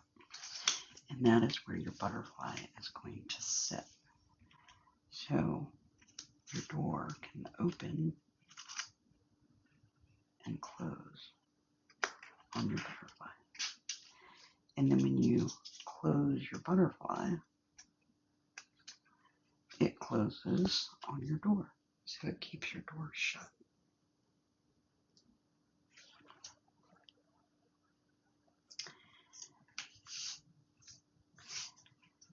After you get your notch cut out for your butterfly and you get your butterfly right in the right spot that it needs to be so your door can open when your butterfly is in it,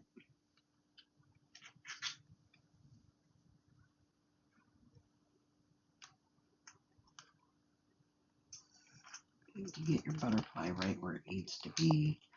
Spread those wings out.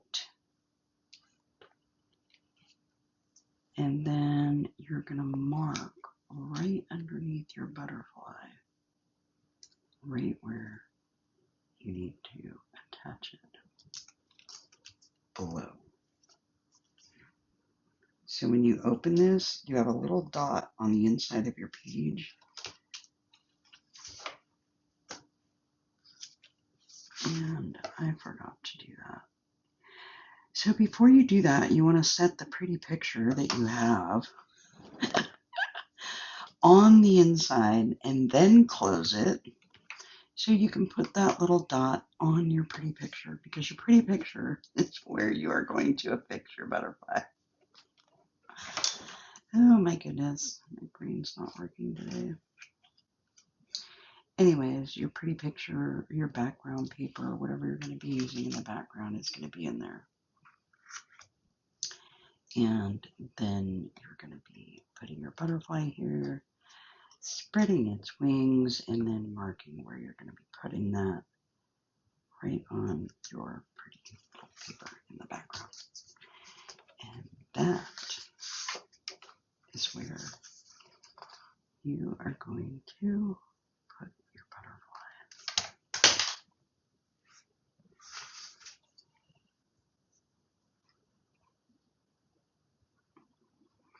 What do you mean all fidget up? What's that mean?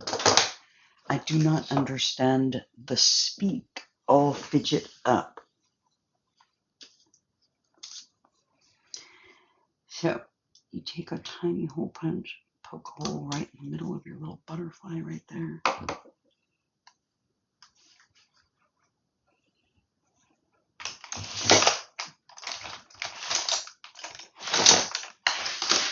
And then you take your little tweezers or whatever you have to put a tiny little hole right on that mark on your pretty little paper that you're going to put on the inside.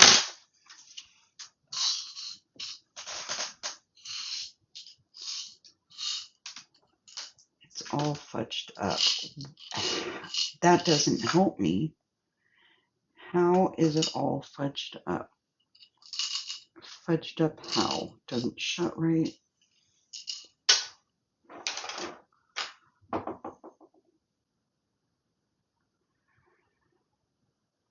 You can't cut them down anymore.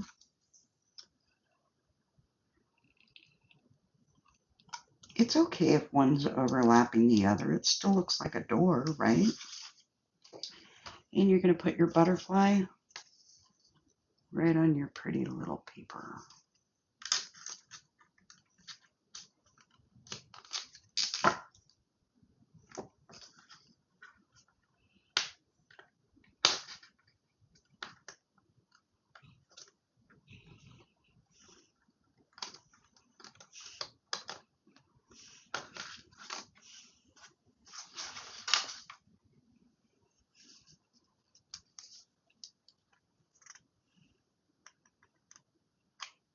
And then you're going to glue your pretty paper in.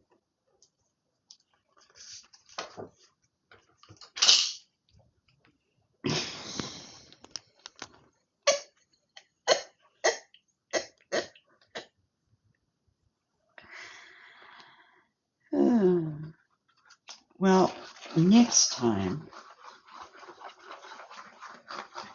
so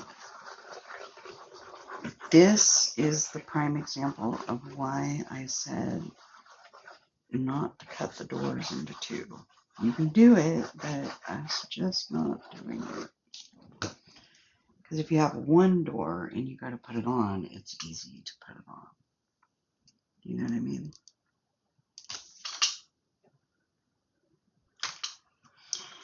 Anyways, and then your butterfly fits through and you can close your doors. And just so you know, guys, I am not a fan of this, but everybody seems to like it.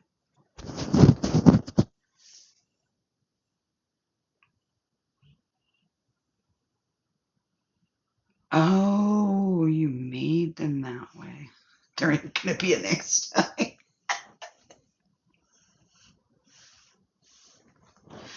Oh, that's awesome. But anyways, and so now you have your little butterfly closure. What I do like to do with my butterflies when I do this is to double or triple them up with cardstock so they are really durable. But anyways, that is how you will make your little closure for that. So now you have your doors with a pretty little opening and your flowers on the inside. And that is how you do your little door. So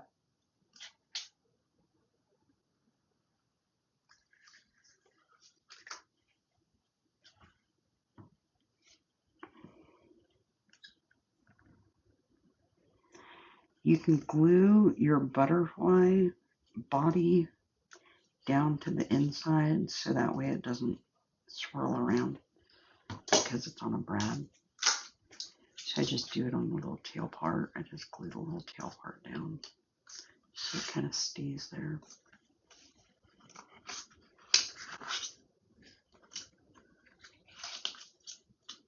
And there we go. And look, Ginny, see what I did with my doors? My doors have a crack in it. There's a lot of air getting into my doors now.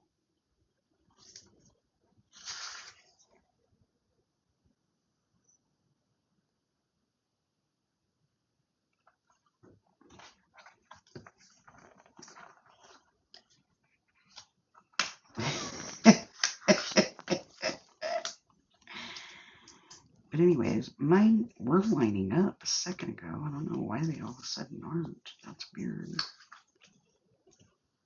Strange.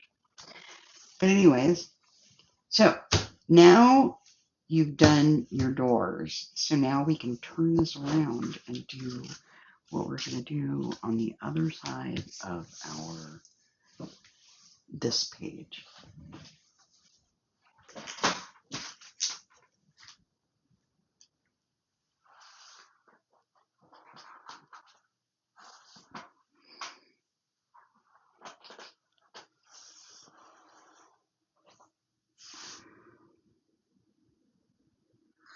You'd rather have a crack than overlap.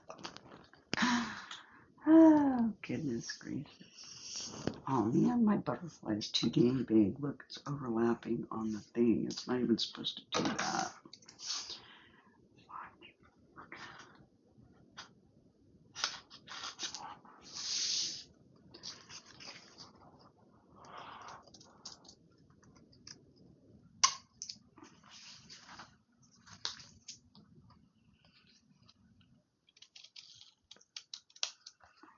There we go.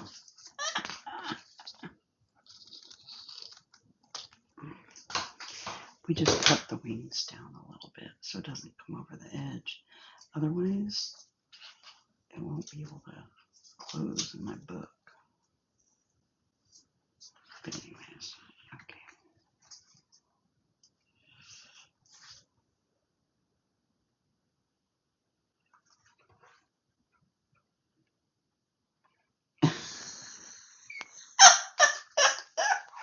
She's sending a sander your way. Okay. Now,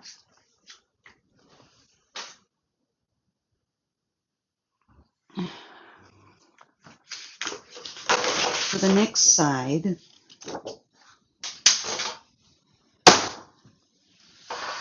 we're going to get our scoreboard out and we're going to make a pocket.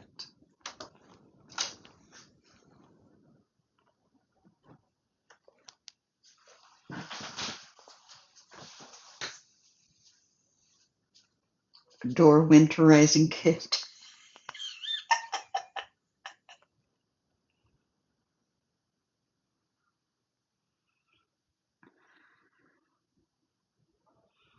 That's so funny. Okay, so you're going to get a 12 by 12 sheet of cardstock, your main color cardstock that you're using for your base color. No, we can't have any cracks. And you are going to line your right side up with an inch.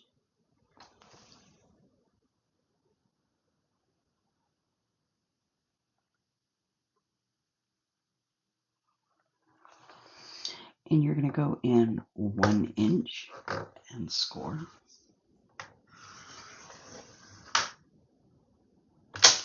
And we're going to move that over to the inch because we're going to need that space. So move your score line over to your inch and you're going to go 1, 2, 3, 4, 5, 6, 7, 8. And you're going to score it right at the 8.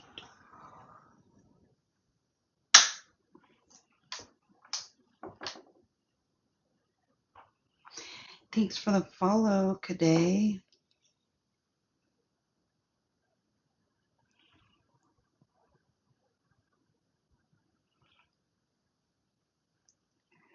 Did everybody get that? Or is there still people behind?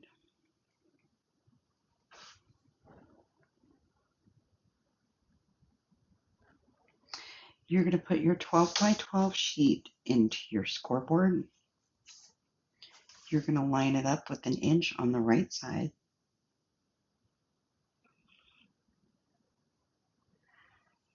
Don't width the butterfly. What do you mean, don't width the butterfly?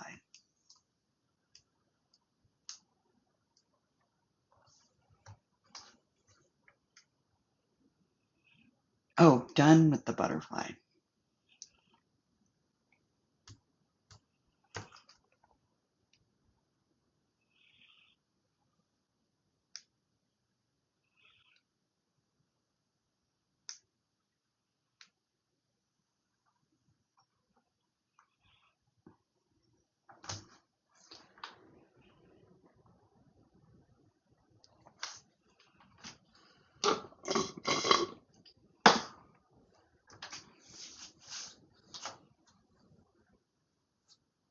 Is there anybody that needs more time before we move on to the next pocket?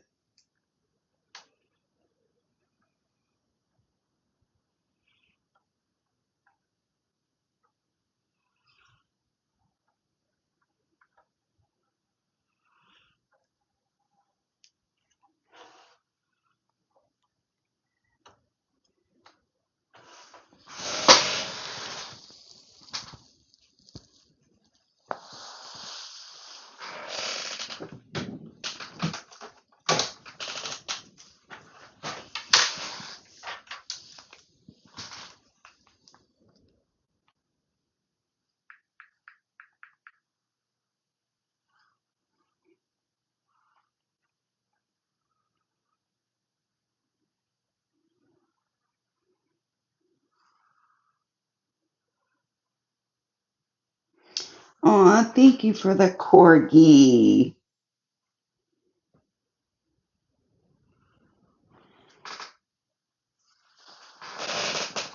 So you're going to score it at 1 inch, and then from there you're going to count to 8 and score it. You want 8 inches in between your score lines.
No, you do not want to score it at 1 and 10. So you're going to put your score line in. You're going to line it up with the 1, and you're going to score 1 inch in from the right. And then you're going to count 8 inches from there. You're going to say 1, 2, 3, 4, 5, 6, 7, 8, and score it right there. You want 8 inches between your two score lines. And then you're going to line it up to your last score line you just did and score it 1 inch from there. And we're going to cut the end off after that we don't need.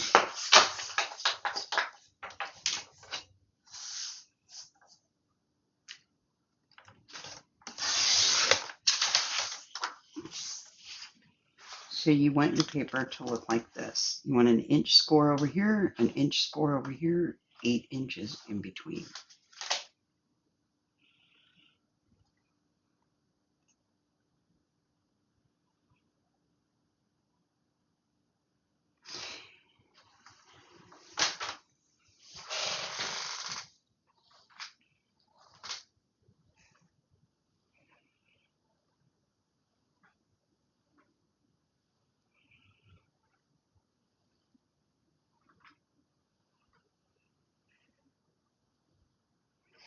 Hi, Amanda.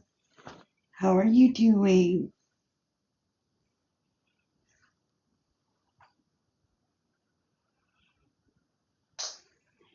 What do you mean, Evie?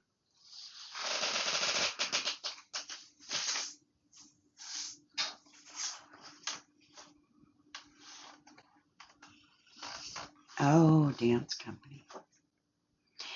After you get this scored 1 inch on one side, 1 inch on the other side with 8 inches in between, we're going to turn it so it is longwise going right to the left.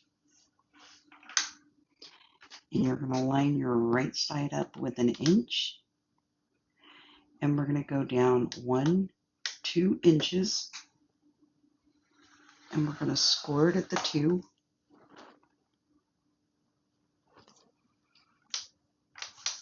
And from that score line, we're going to go down 1, 2, 3, 4 and 1/2 and score it right there.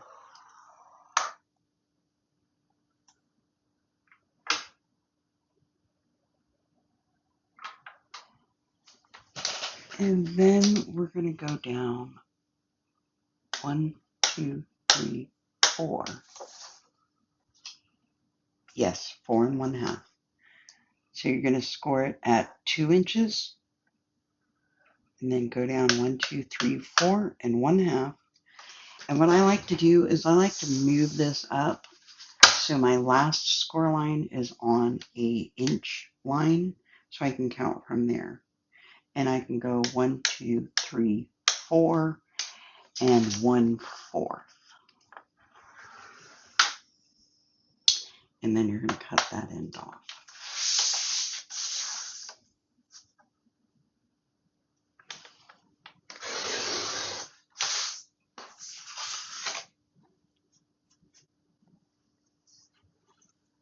So did you get that? You want 2, 4, 4 and 1, or 2, 4.5, 4 and 1/4. Cut the end off.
Is there anybody else that is not caught up yet?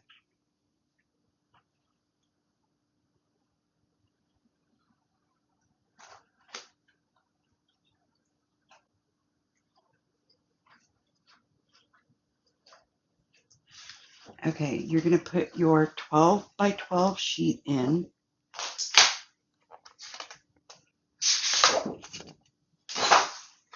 You're going to line your right side up with an inch.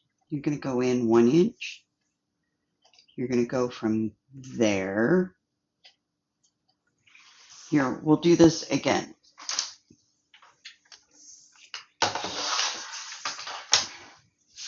Start with a new sheet.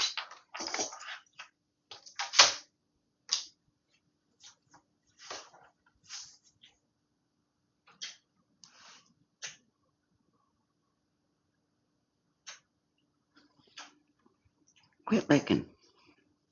Gosh, that sounds so gross. Thanks for the follow, Joanne.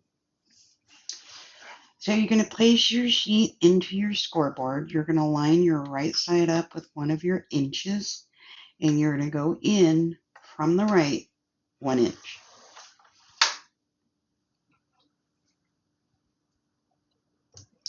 And then we're going to go from that inch, and we're going to count 1, 2, 3, 4, 5, 6, 7, 8, and put a score there. Do not pay attention to the numbers on my scoreboard. Pay attention to the numbers I am telling you. So you want to score it at 1 inch in on that side, count to 8, score there, and then we're going to score 1 more inch from there. And now, whatever is remaining on that side, on this side, you're going to cut off. So you're going to turn this over if you're doing this in your scoreboard, and you're going to cut that end off, leaving your 1 inch scored on that end. So you have 1 inch here scored, 1 inch here scored, and 8 inches in between. Okay, let me know when you have that.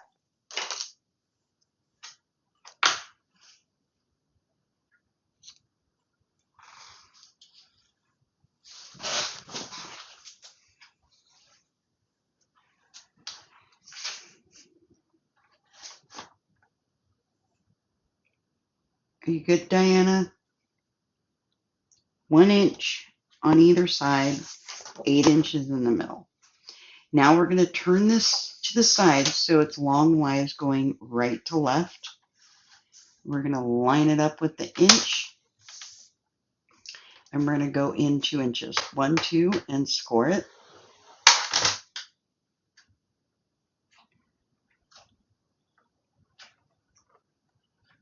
And from that score line, we're going to go 1, 2, 3, 4, and 1/2.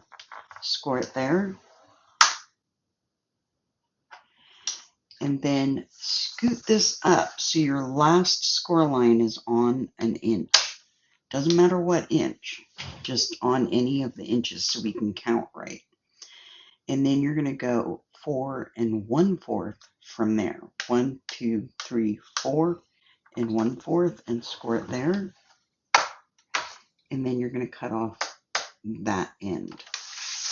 So you would turn it around, cut that very end right at that score line off. So then you have this 2 inches, 4 1/2, 4 1/4, with 1 inch on this side and 1 inch on that side. Did you get it?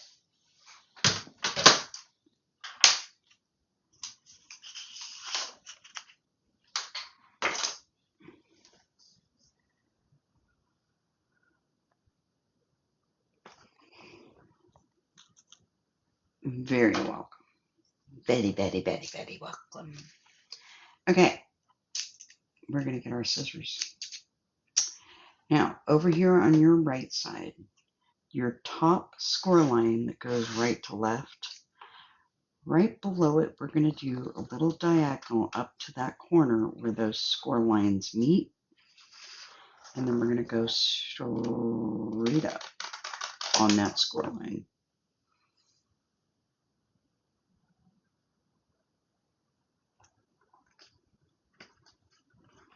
And down here at this bottom, right there, right ever so slightly to the left of that score line, follow that score line, go up to the first score line you get to right here,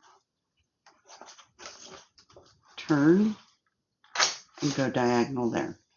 So then you have this on your right side.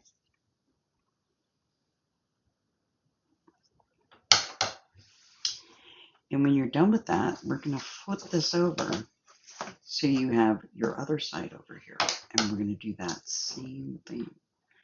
From the bottom, go on the inside of that score line, up to where those two meet, diagonal.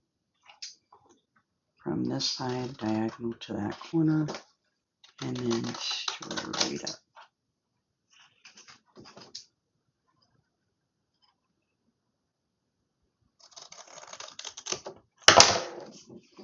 You have what looks like that.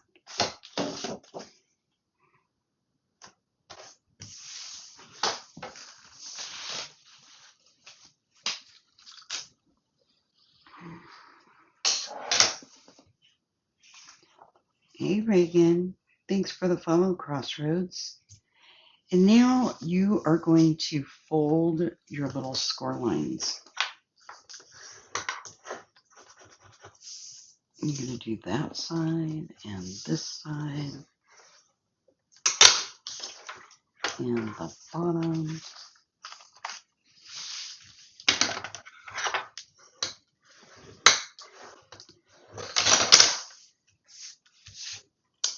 I think I need to replace the blade in my thing. looking a little wonky. So your top part of your envelope, because that is what we're making here. So your top part, if you want to round the corners on your top part of your envelope, you can do that. Now, this is where you're going to decorate your cover of your envelope pocket. You can go ahead and do that with whatever paper you want to use on it and decorate the front of your envelope pocket.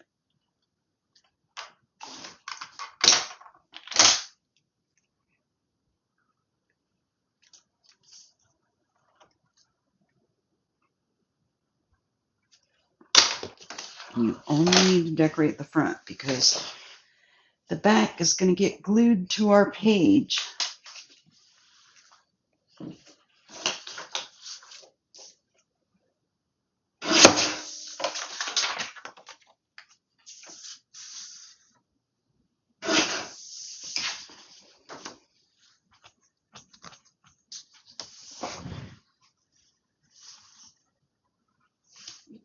We are decorating the front of the pocket.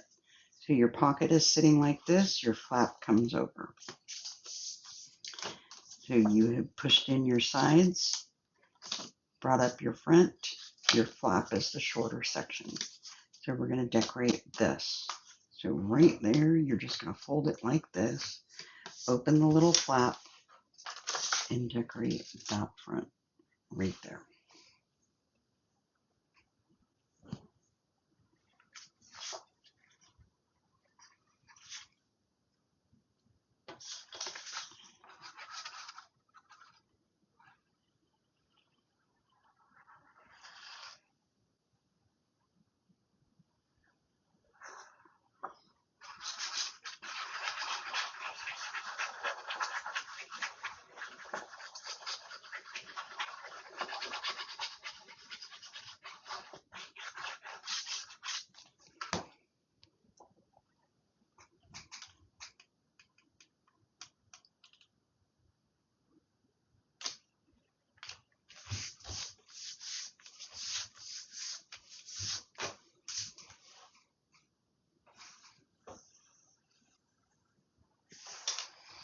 And then you can decorate the front of your little flap as well.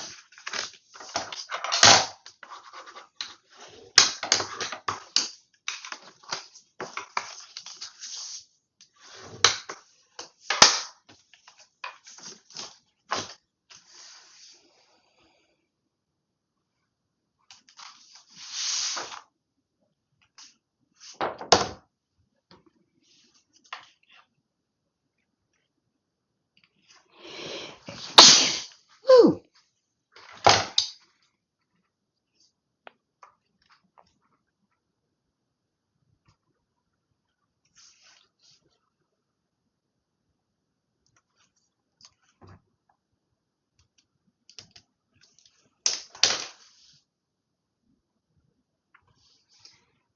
The measurements of what? The pocket?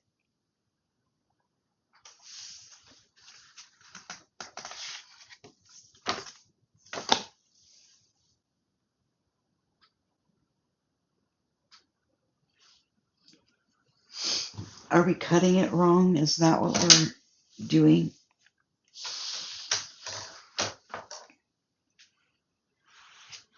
Sometimes when you're moving this around, because all the score lines are all over, it can be, I've cut the wrong ends so many times. It's hilarious. Okay. Put it in your scoreboard, line it up with your inch, score it at 1 inch. From there, you're going to go 1, 2, 3, 4, 5, 6, 7, 8. Score it right there, and then score it 1 more inch from there.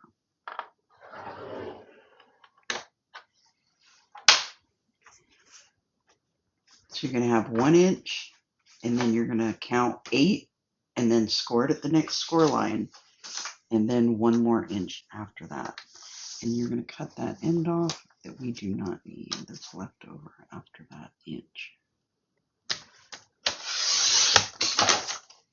So you have that. You have an inch score line here, an inch score line here, 8 inches in between. You can decorate the front of the lid, Ginny. The back we decorate after we put our brads on it.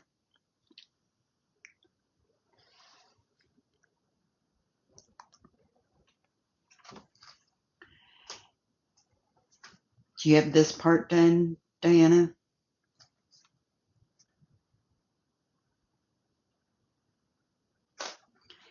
This is a 12 by 12 sheet of paper. So when you line your paper up in your sheet, you're going to line it up with one of your inches. Doesn't matter which one. We're not paying attention to the actual inches. We are, but we aren't. We're going to go in and score it 1 inch from the right. And then from there, you're going to count 1, 2, 3, 4, 5, 6, 7, 8. Score it right there. And then you're going to score it again 1 inch from there. So you should have an inch on this side, an inch on this side, and 8 inches in between. And then you cut the end off that we don't need after that last score line. After you get your sheet done this way, you're going to turn it so it's longwise left to right.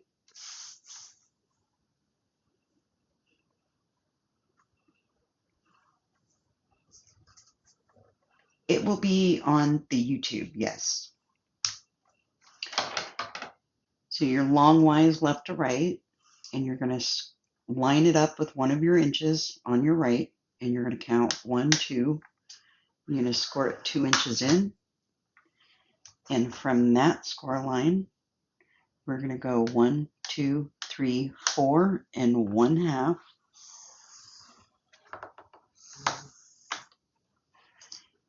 And move that score line onto one of your inches over here. It makes it easier for you to get to.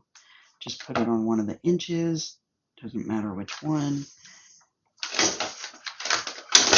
And then we're going to count 1, 2, 3, 4, and 1/4. So 4.5, and then 4 1/4.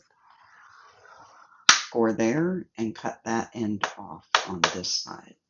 So you're going to turn this around and cut that end off after your last score line.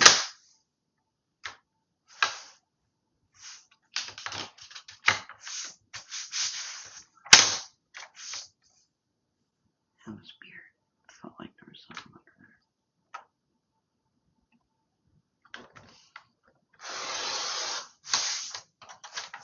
So now you have this 2 inches, 4.5, 4 1/4, and then 1 inch on either side.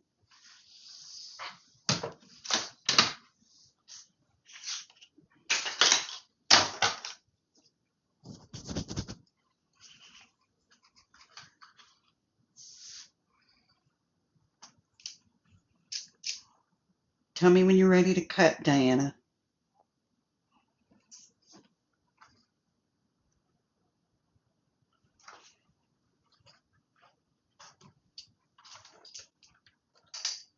Okay, you're going to hold it so it's longwise going up and down, and your 2 inches is up here at the top. And on the bottom, ever so slightly on the right side of that score line, just right on the ever so slightly. If we cut right on the score line, we're going to have too much paper. So right on the left side of that score line, following the score line, cut it to your next score line right here. And then turn your scissors so they're diagonal and cut it diagonal like that.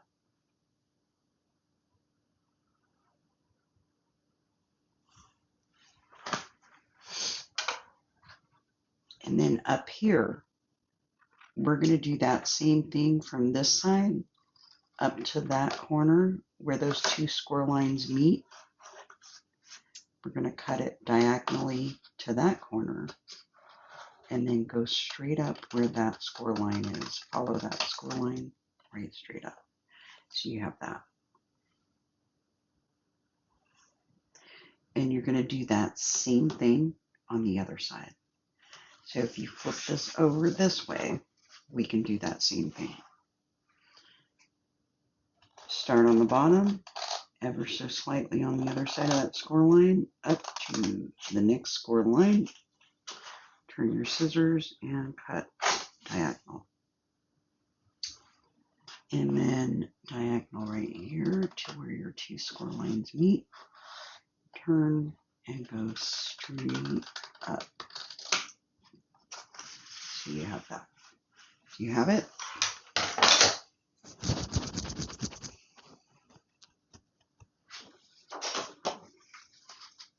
It should look like this.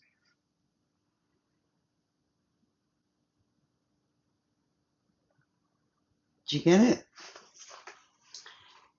Now you can round the corners up at the top on the 2-inch section and then fold all your score lines. Ah, got it. That's good. So your two little things on the side go in and the bottom comes up. And this is going to be the envelope.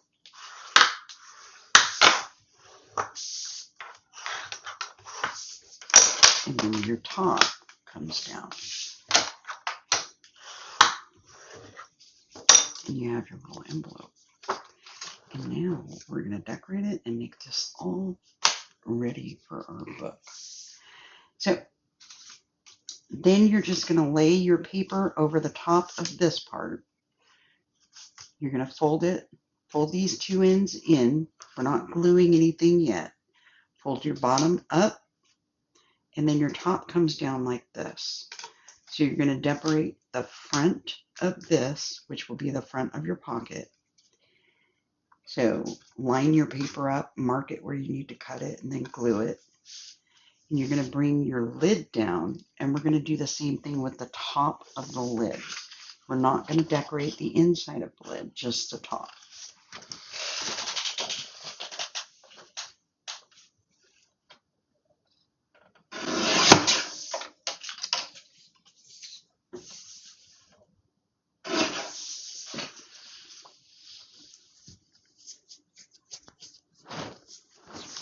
And if you rounded your corners, you would round the corners on the bottom of the front piece of your envelope up here, like that.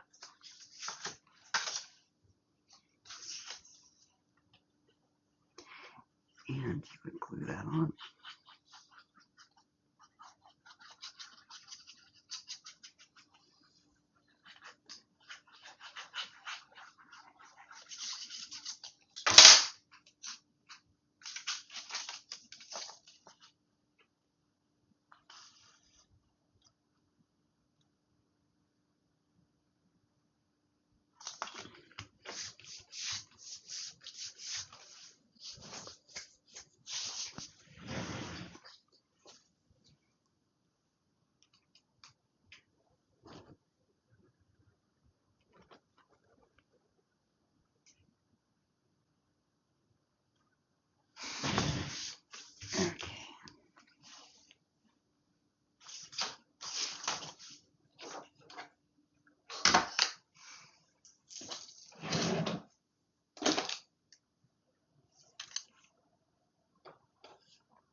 So we have a ton of leftover cardstock scraps.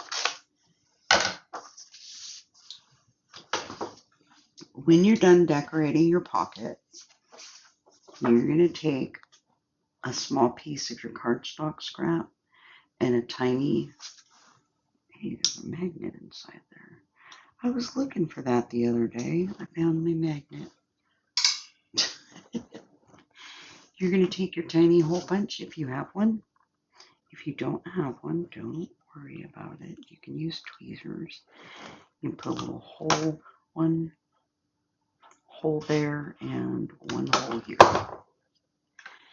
And you're going to take your 1-inch circle punch and we are going to line that up. Try to get our hole right in the center of that circle punch. On circle punches on the back, you'll usually have this line, which is the center, and then there's a guide point here. And then there's an open part here, and that makes it so you can align it in the center there. Now aligning it the other side is usually right here. So there's usually a guide on the back to kind of eyeball it and hope that you get it. And you punch 2 of those out like that.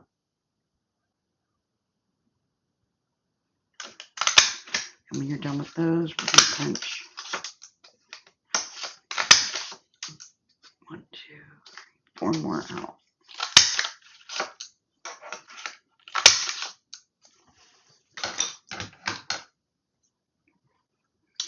And we're going to glue those. We're going to glue 3 together with the one with our hole in it on the top.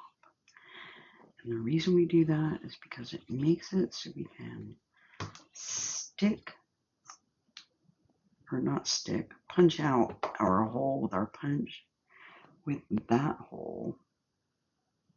And it makes it so we can get it in the center better. It's hard to eyeball the center of a circle. It really is. Hey, Danny, how's it going? Did you get strawberry shortcake yet?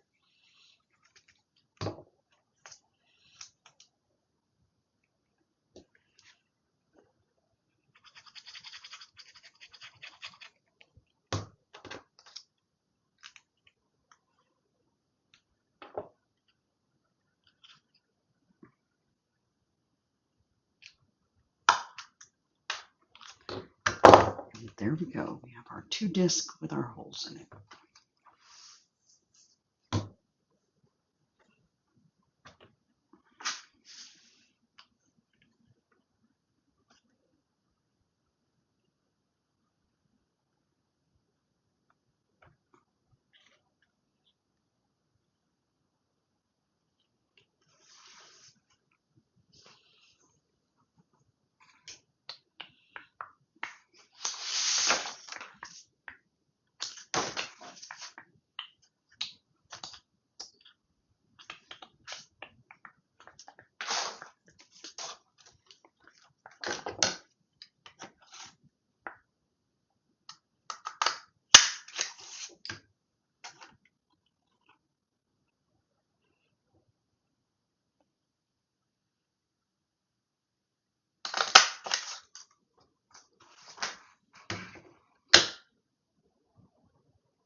I don't know what it is, but it smells like strawberries. Ah, that's funny.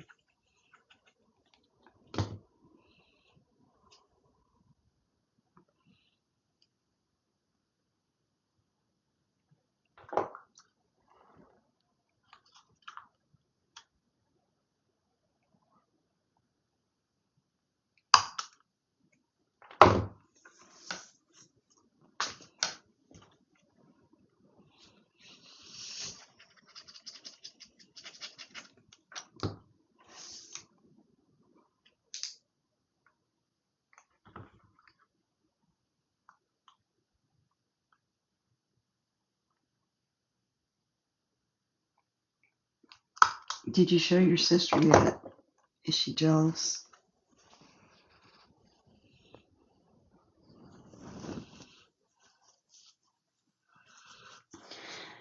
You know, I kind of lost the theme. I was going with a theme with it.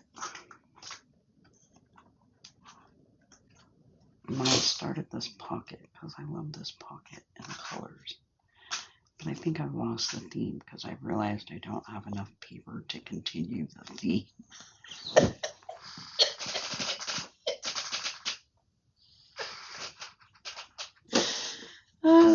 so funny when you start something and you're like, crap.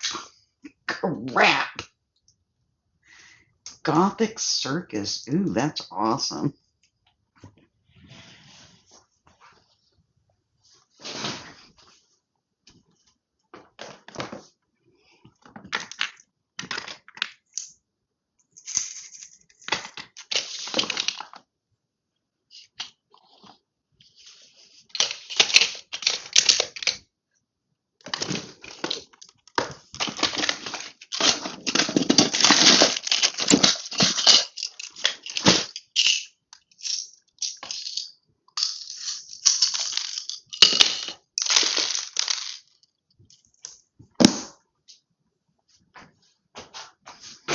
Oh my goodness.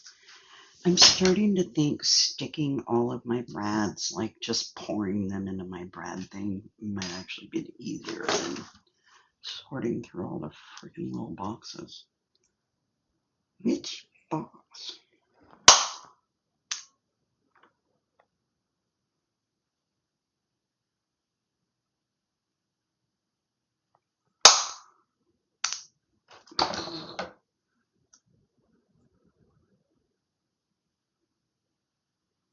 Kirby Teasdale. Ooh, cool.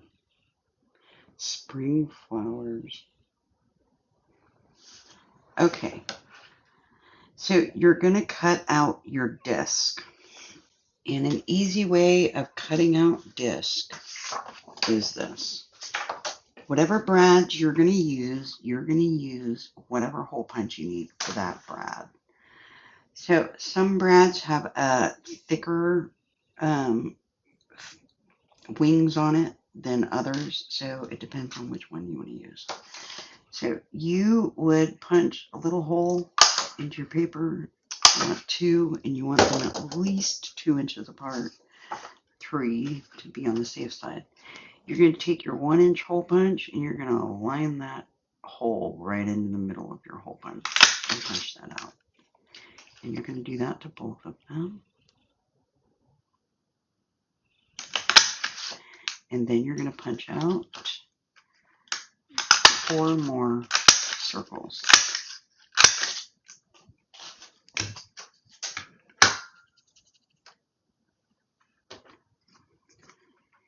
And you're going to glue 3 of them together with the one with the hole on the top. So you're going to have 2 discs. You're going to do 3 and 3. Line them up on the sides. 1, 2, 3. Put the one with the hole on the top. And you're going to do the next one. Put the one with the hole on the top.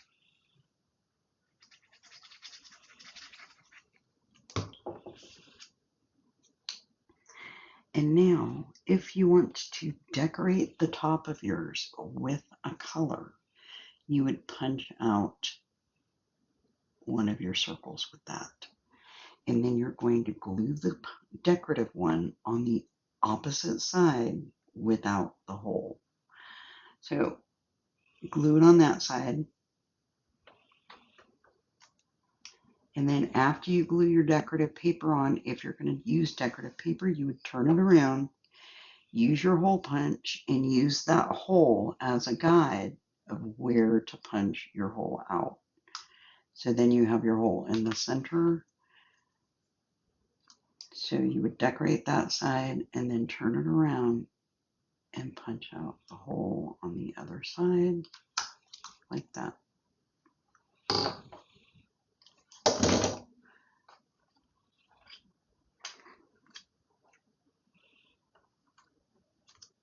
And you do that to both of your discs.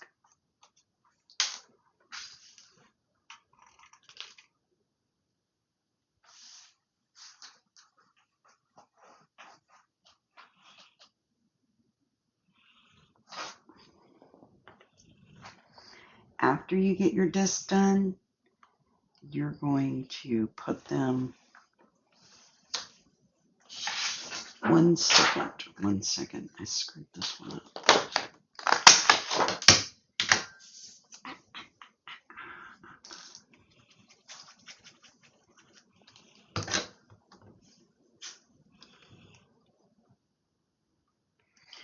maybe the other one to decorate it, not this one.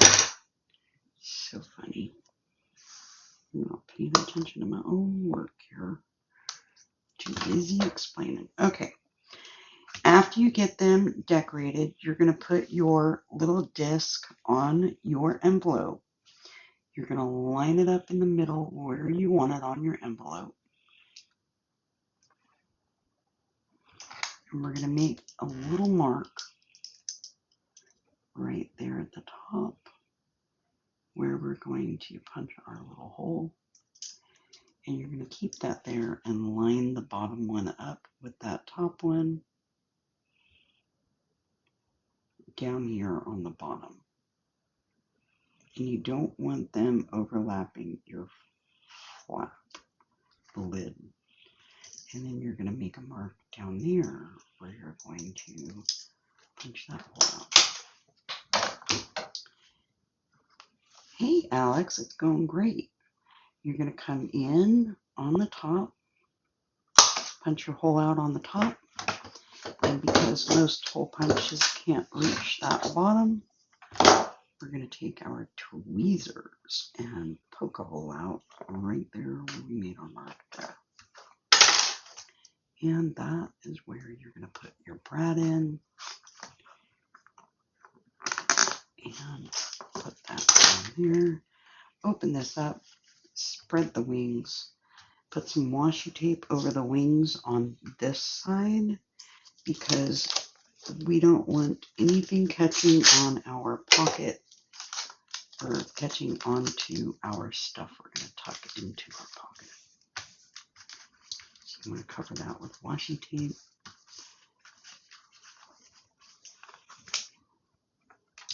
And then you're going to put the top part on.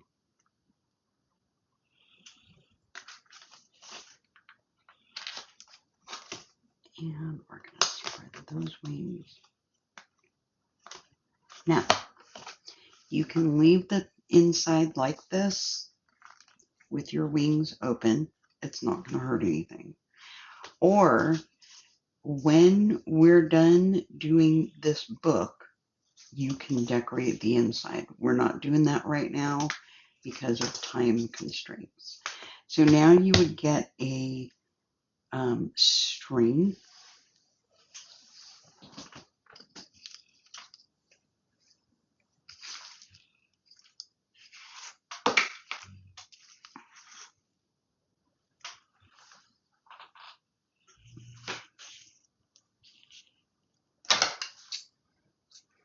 It does not have to be huge. You can double it up if you want. Wrap it around the bottom and tie it into a knot.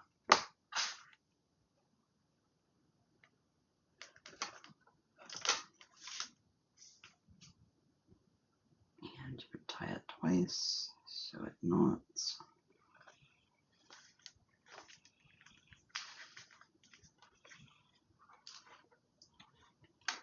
And you can cut off one side. So you just have the one. Bring your other one up and around your little thingy. And then cut off excess if you have any excess you want to cut off. So we're going to open this back up after you get that done, and you're going to close up your pocket. So everyone pay attention to this part really quick because I'm going to pause so you can finish the strings and all of that before I move on from this next step.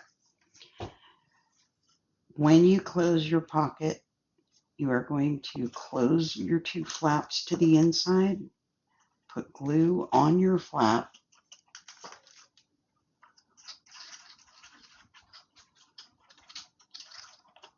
on this side and this side.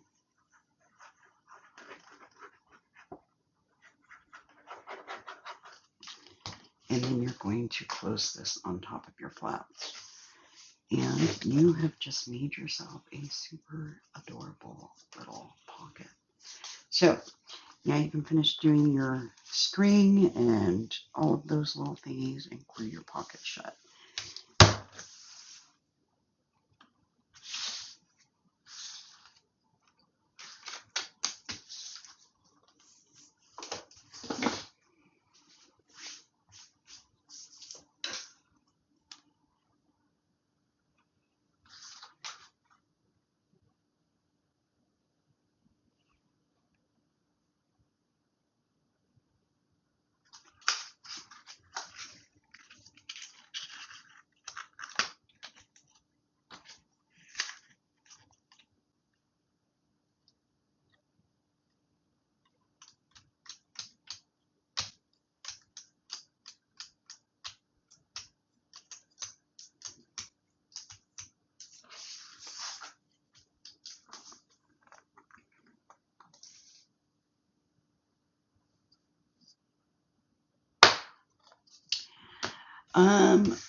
One like this, I would value anywhere between 85 and 120.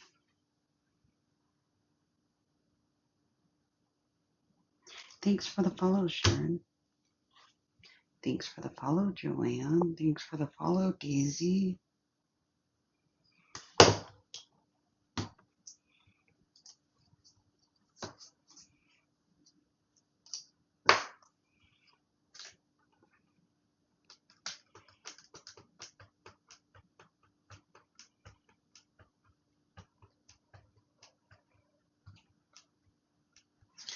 Is there anybody that needs more time?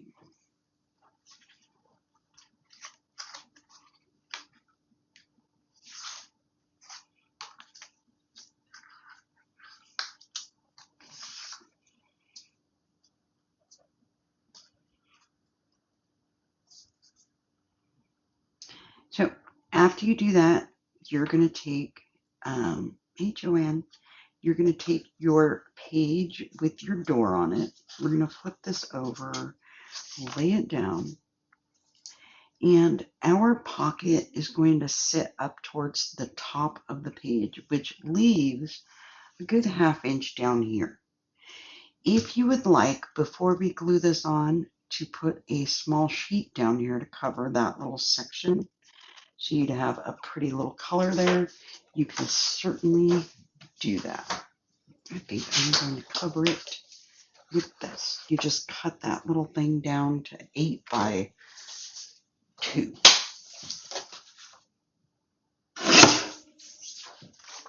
And it should fit right there.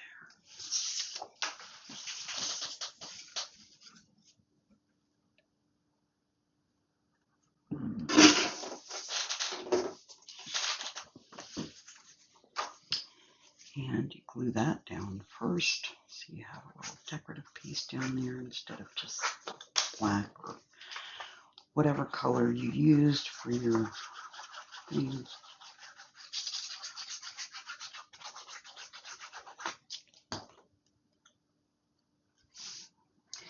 And when you glue this down, you're going to put it down towards that crease line, but not on it. Very important not to put it on it. So then you have a background there. So when you glue your pocket down here, you don't have, just a regular boring space there. So to glue your pocket in, you're just going to glue all on the back side of it. Now, if you want to make this interesting and make it so you have a pocket behind your pocket, instead of gluing the entire thing, you would glue here, some of the bottom, and here, so you have a smaller pocket behind that. I like doing that sometimes because you can tuck little things in and make tags in them. With this, though, because we're gluing it up at the top, you won't be able to have a tag on it. I am going to glue this whole thing, though, so you would glue the whole back side of your pocket.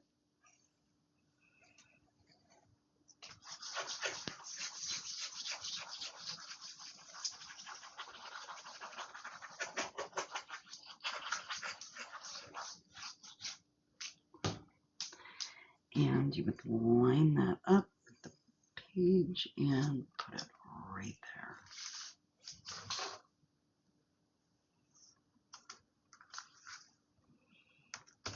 And glue it down. Hey, Sasscraft. How's it going? And so now you have your pocket on that side and your pretty little doors on this side. And this one is ready to glue in exactly the same way you did this one, except we're going to glue this about, let's say, 1/8 of an inch away from our last page. So you're going to glue it down 1/8 of an inch this way from your last page. So we're going to take it, glue this side. May you see my phone holder? Yes, you may. 1 second. You're going to glue this side of your little flap to glue in your next page.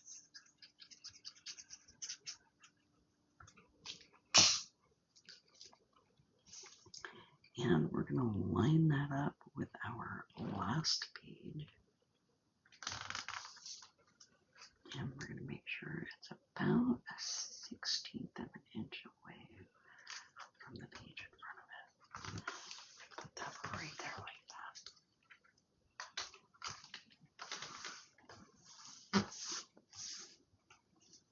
Bring it over and close that shut. And now you have page 2 in. Okay. This is my phone holder. It sits right in front of my face. And it just buckles to the side of the table.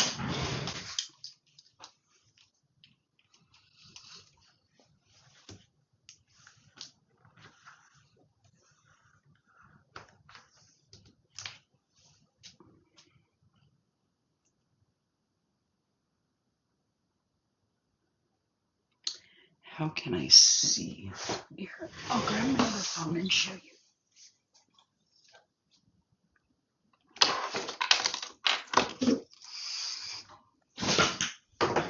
Okay.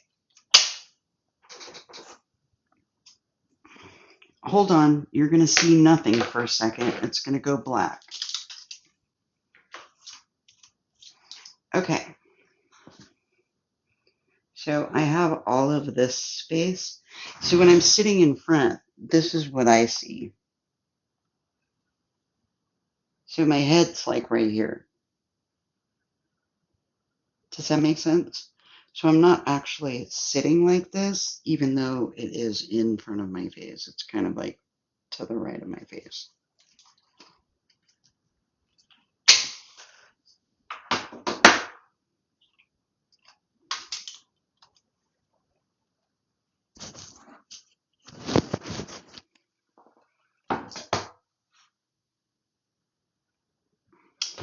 You know, it's really not that bad. I'm not cockeyed or anything. Maybe it's because of my height and how you set this down towards the table when you're leaning forward. If you have it just right, you're not, my neck is not crooked or bent or anything. I'm just looking through the hole on the side of my phone. So it's actually not that hard.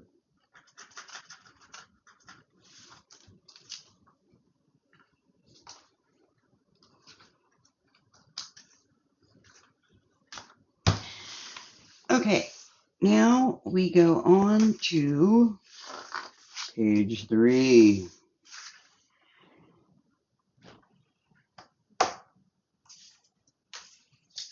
I do want, you're very welcome, Sassy.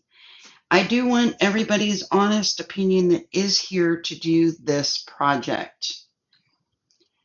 Would you like to finish page 3, 4, the back and the front today, or would you like me to finish it on the video that I'm going to be putting on YouTube. And I ask you that because we started at 2. It is now 3 hours in, and we have only done 1.5 pages. And we have 2 pages left and a back and the front. Would you guys like me to finish this on video and upload that? I mean, we'll go a little longer, but at some point,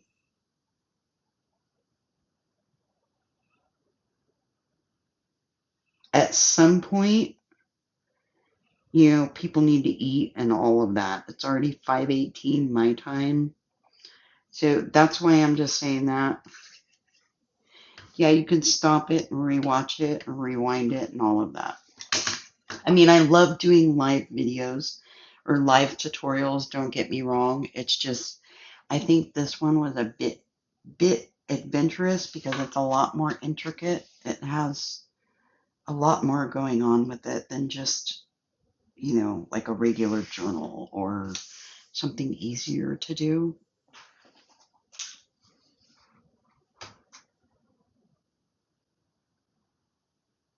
It's 11:19 p.m. for you, Sassy.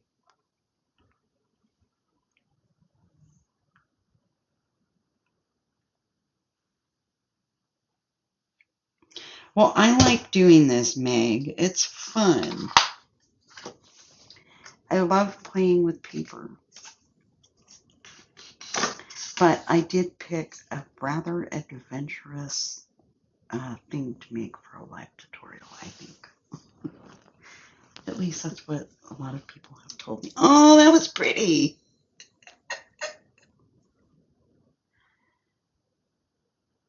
Thank you for the bouquet. That was pretty.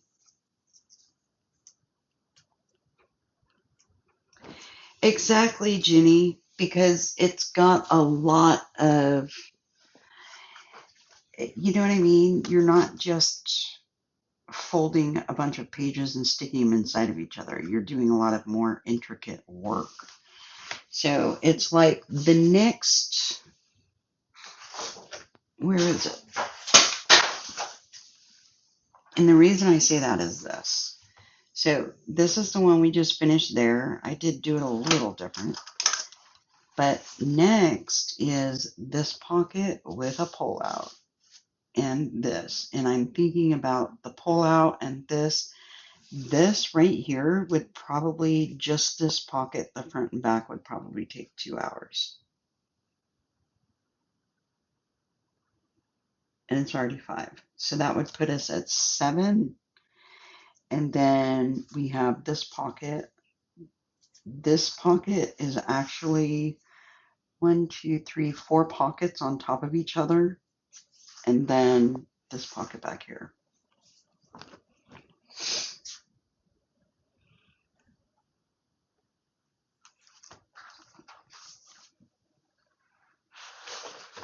Yeah. CNA Jesse, I do. The first part of this is already up there on YouTube. It's under the paper spray. That was last weekend. And because this is a very intricate one, it's taking a little longer just because it's way more involved. But anyways, I think I am going to call that and do that. And I think that I'm going to do that because I'm getting a freaking migraine right now.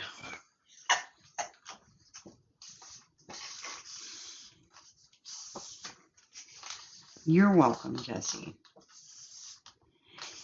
But anyways, what I'm going to do is finish this on video for you guys. And then I'm going to incorporate that video into this tutorial video and load that onto YouTube. So you guys will have the rest of this, so you will be able to finish your thing. And I think when you're done with it, you'll be happy with it. It'll be cute and adorable and fun. But anyways,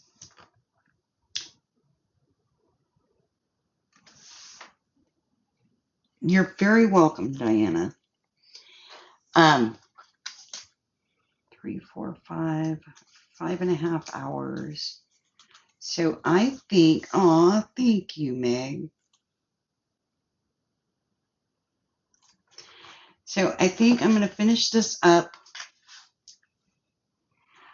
I will say this will be on YouTube, so you guys can finish from here. It should be by Thursday. I'm going to be spending tomorrow moving my craft room to the front room, so I'll probably get to this on Tuesday. But anyways, so I'm going to say Thursday. Okay, guys? I know there's a lot of people that have kids and it might be nighttime there and they got to get to bed, dinner, and all of that fun stuff. But anyways, I will post part 2 should be by Thursday, if not Friday.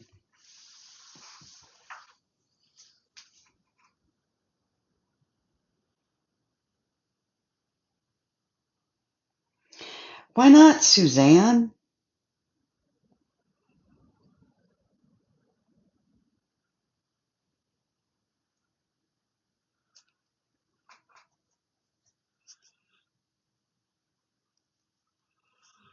Okay, fine. I will not go to your live. Anyways, okay, guys, I am going to get off. Thank you, everybody, for being here. This second part of this tutorial will be on YouTube by Thursday or Friday, and you guys can finish your folio. You will enjoy making it. The first part is on YouTube, too, if you have not done one. Don't worry, Suzanne. I have some things I got to go do real quick anyways, and I'm going to go across the street, too, so it'll be a while. But anyways, happy cutting, everybody. Have a great evening. I may be back later, probably not, because I'm going to start moving everything. I get obsessed when I'm doing something like this. So yeah, tomorrow you may be seeing me in an entirely different space. Of course, you probably won't because this is what you see and will be in the other room. So yeah,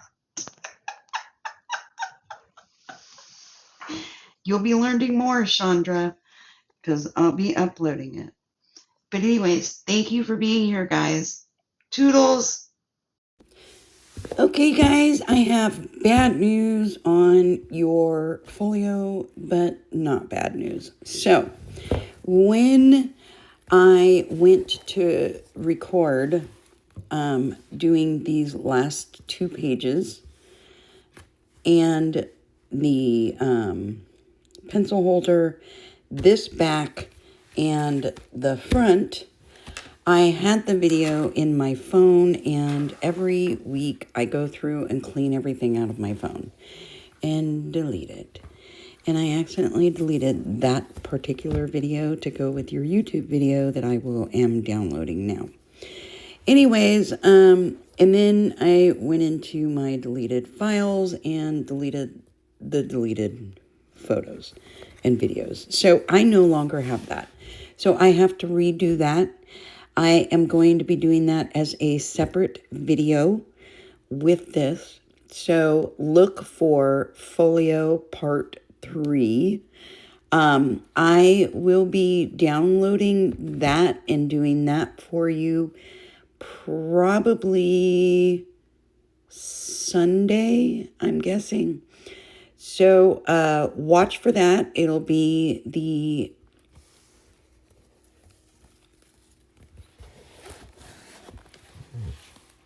I'll be doing these 2 pages and this page and this page. And then I'll be doing your pen holder, this, and this. I will not have this folio to show you while I am doing it, or another folio. So while I'm doing this, I am going to be just doing it with the sizes that you need. so you can put them on. So I'll just be making the envelope and then the belly band and then explaining how to put it on your page. For the back pieces, I'll be doing the same thing. You should be able to do this just fine with those directions. But anyways, so watch for part 3. I am eternally sorry for doing that. Yeah, none of us are perfect. We all mess up sometimes, and that is where I messed up. So hopefully you all will forgive me and watch for part 3, because I will be doing that over the next couple days when I get the time to get that done. But anyways, happy cutting, and I apologize for that part.